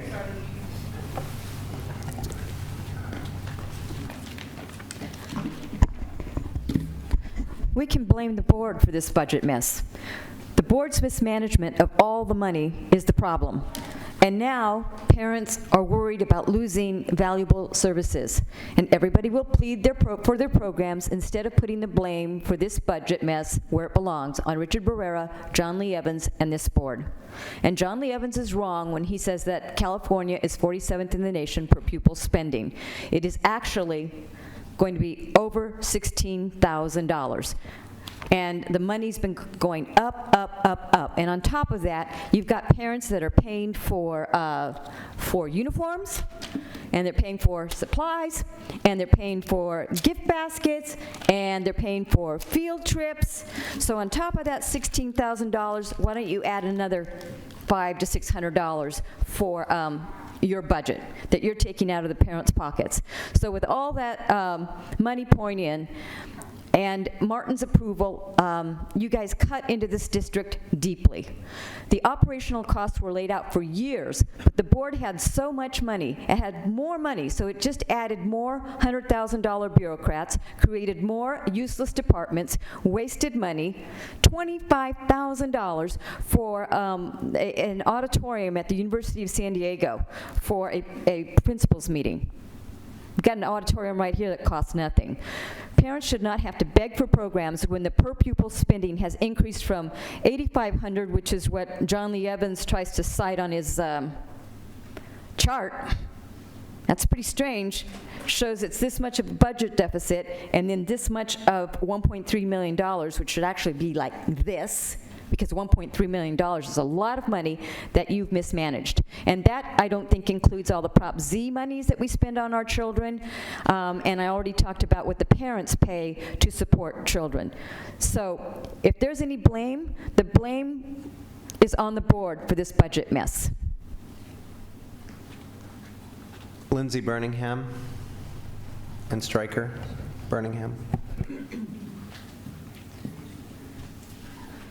We'll see how this goes with him awake today. Lindsay Birmingham, SDEA president, wanted to address a few things from the district's budget. First of all, it's concerning to see that the total revenue from the September budget to now has gone up $31 million, yet our expenses have gone up $56 million. So we're contributing to our own deficit. If we're in a deficit and we get new revenue, we shouldn't be spending all of that revenue plus an additional $25 million when we're expecting a huge deficit for next year. Some of the concerns with, as you've heard from me say a lot, our budget shows our budget priorities. So it's not whether or not we have the money to spend, it's how we determine and decide we're going to spend it. In the district's budget, from September to the first interim report, we saw increases in materials and supplies of $14.7 million. If you ask any educator, any classified member right now at a school site, they're not going to tell you they've seen any sort of increase to their materials and supplies. They've been struggling to get the materials and supplies they actually need. In addition, sub-agreements have increased $6 million. Professional and consulting has increased an additional $6 million. That's us paying people, companies, organizations, individuals outside of this district. When we have highly qualified staff in all levels of our district that could be doing the positions and the jobs that we're bringing in consultants to do. In addition, this board has regularly, and staff talked about the rising increase of your staff that you employ. You regularly talk about how our STRS is increasing. Yet with our current budget, with what you have, SDEA members are costing this district $33 million less than they cost in the previous year. Dr. Whitehurst-Payne. First of all, last year, I believe we had about a 10%, 12% cut in our budget. And this year, we're looking at less than 3% cut. Is that right? Yes. So I'm really optimistic at this point with us having to do fewer cuts than we have had to do in the past. Again, we continue to say that last year we were fiscally mean and lean. And this year, we do not want to fall back into an old pattern of spending, spending, spending. So we want to continue down that pathway of at least staying within our means. And that's where I'm looking to move us forward, so that every year we're on target, stay within our lane, and then we begin to bring back some of those things that we know when we have the monies, some of those things that we know need to be replaced and need to come back on the budget. That's my position. Any other board members' comments or questions? Yes. Dr. Evans? Okay, I know we've talked a lot about the $59 million to maintain the status quo, and yes, that is due to increase in STRS, increase in healthcare expenses, and also meeting our step and column. So that's just maintaining the current staff with the $59 million, and obviously the governor's amount of $25 million for ongoing is does not nearly meet what we need to do to maintain the status quo. There's also the issue of the funds, the one-time funding, and we have to be really careful with that, because those one-time funding is to be spent on one-time costs. Otherwise, we dig ourselves into a deeper hole for the following years. It was pretty painful last year, and it's not going to be easy this year, but we're really working towards the stabilization of our schools, because if we were to spend the money from the one-time funds to cover ongoing costs this year, then we would double or triple our shortfall for the following year. So that's only 1 year away after this, so we have to be really careful about that. People comment about us talking about the state funding. I'm very pleased when people bring up about priorities of spending and where we are spending money, and when anybody brings up about we're spending this much on this or that, I will certainly look into it, because whatever is the issue in terms of where we're spending the money, we need to look at that very carefully.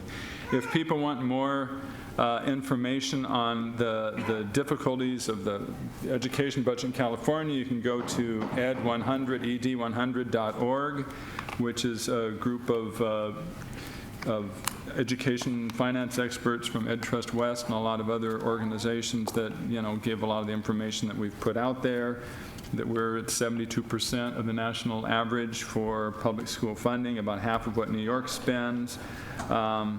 As I said before, even the public opinion surveys, that 2 out of 3 Californians believe that school funding is inadequate. So we have a disconnect. You could take this in other ways. If you look at Washington, where they say, where the public polls show that 80% of the public supports legalizing the Dreamers, and yet we have the Congress stuck and not able to do it. We have a situation in California where 2 out of 3 Californians say public school funding is inadequate, and yet we don't have a legislature that's doing something about that. So we really need to address that. But the whole point is, we keep coming back to we need to live within our means, and we will do the absolute best, and we do have to establish priorities. I know when the budget survey went out, it looked really bad. Would you like to cut from this or this or this or that? A list of things that nobody wants to cut. And it's very difficult to mark okay to cut this or okay to cut that. But that is the reality of what the board faces. I mean, we do not raise funds ourselves. We can only divide up the funds that we are given from the state. And so I hope we would have a rigorous conversation about where the money is being spent and what we agree with and what we disagree with. And if there can also be differences on projections and assumptions, and if necessary, we should get a neutral party to come in and look at what the district figures are so that we can spend our money the right way. So we're at the first point right now. I know now we're just talking in very general terms, but we need to be prepared because we need to make specific cuts. And obviously the place people say the first place that needs to be cut is central office. And in the last budget cut, the central office took a disproportionate cut to other areas. And the same thing is going to happen this year, that we're going to primarily concentrate on the central office. But we need to be realistic that these cuts to central office affect everybody. I mean, when people are calling human resources or IT or anything else, there's longer hold times on the phone or getting their calls returned. I mean, we heard tonight about the inadequate staffing in IT. And I agree, and we need to have more funds to be able to do that. These are where the difficult decisions come. Do we want to have a reasonable class size with the teacher in the classroom and eliminate some of these other important services, or do we want to have those services and blow up our class sizes? Those are the kind of choices that we need to make, and that's what we're doing. And I know it was very difficult last year when we had to roll out $124 million of cuts in a very short period of time. I know the staff is trying to be transparent in terms of saying, okay, here's some options for cuts, getting at least some input from the public, and also letting them know exactly what the problem is that we're facing. So we need to just stick to this and work on this together, and we will prevail.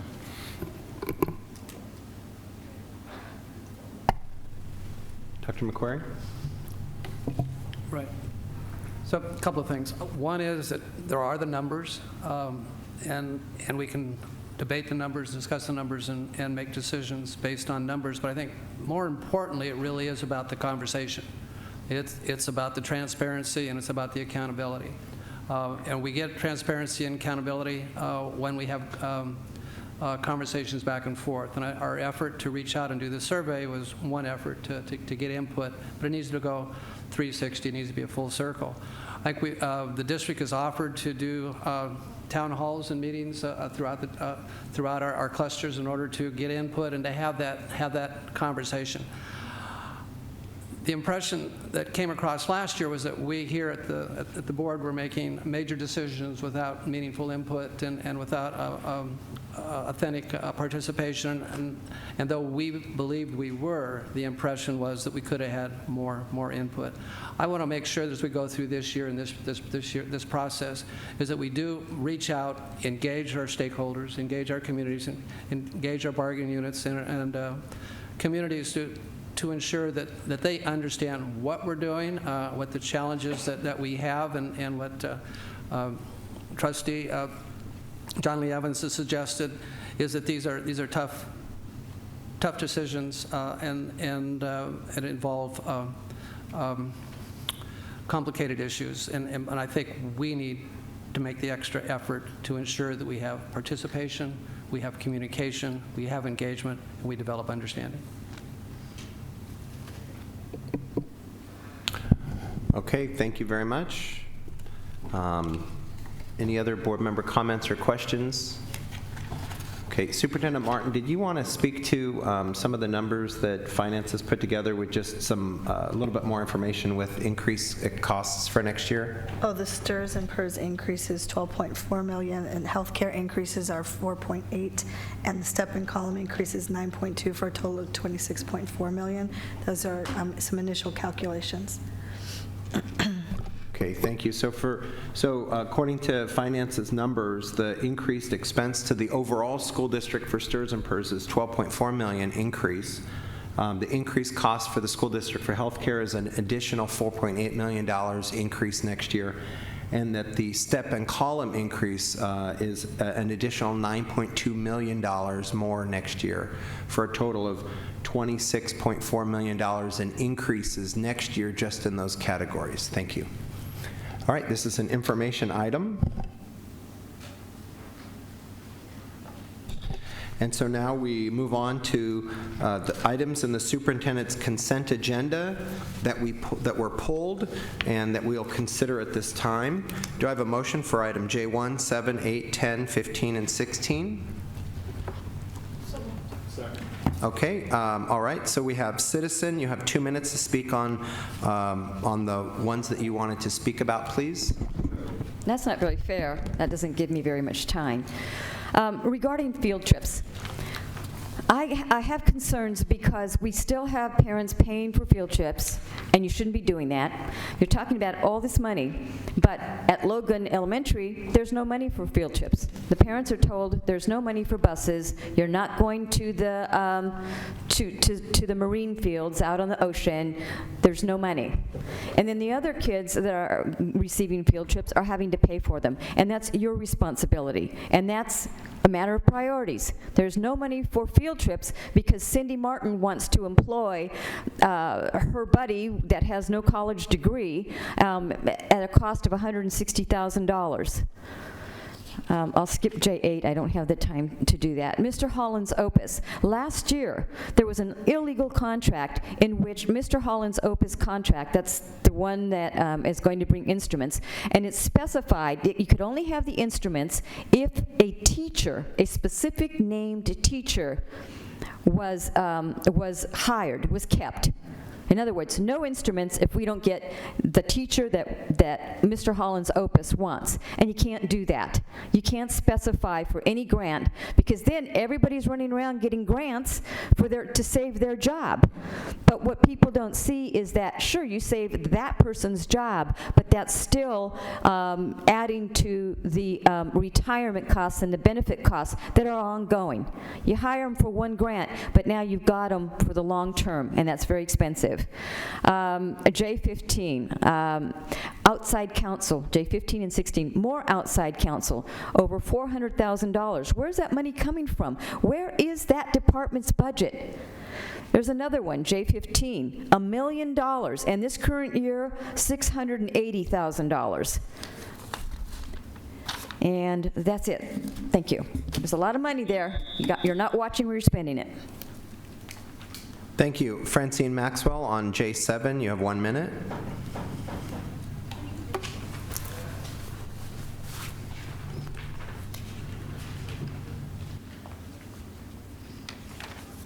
I'm not sure of the backup for this J7, because it seems like the district made a mistake. The parents went and got an attorney.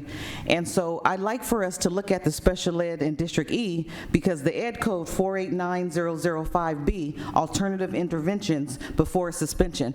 My children at Johnson Elementary, Morris High School, they're not getting their IEPs met. And so in our LCAP, we said that special ed youth would make at least 1 year's academic growth. They're not doing that, and so I like for us to consider having a real presentation on that, because my neighbor, Letitia Rodriguez, Ron Orozco, they said a lot of things are going on at Morris, and the children are coming home, but the Morris isn't doing anything. And so they also read district deeds, and they told me, when we fail to believe in the potential of students simply because of their skin color or income level, it's called the belief gap. And so I like for us to show that we do believe in every special ed student, and although the parents are not familiar with their IEP rights, that we do just a little bit more to acclimate the parents for their rights. Thank you, ma'am. All right, we have a motion and a second. Any other board member comments or questions? Please vote. And that is passed. Any other non-agenda public speakers, ma'am? No, we are adjourned.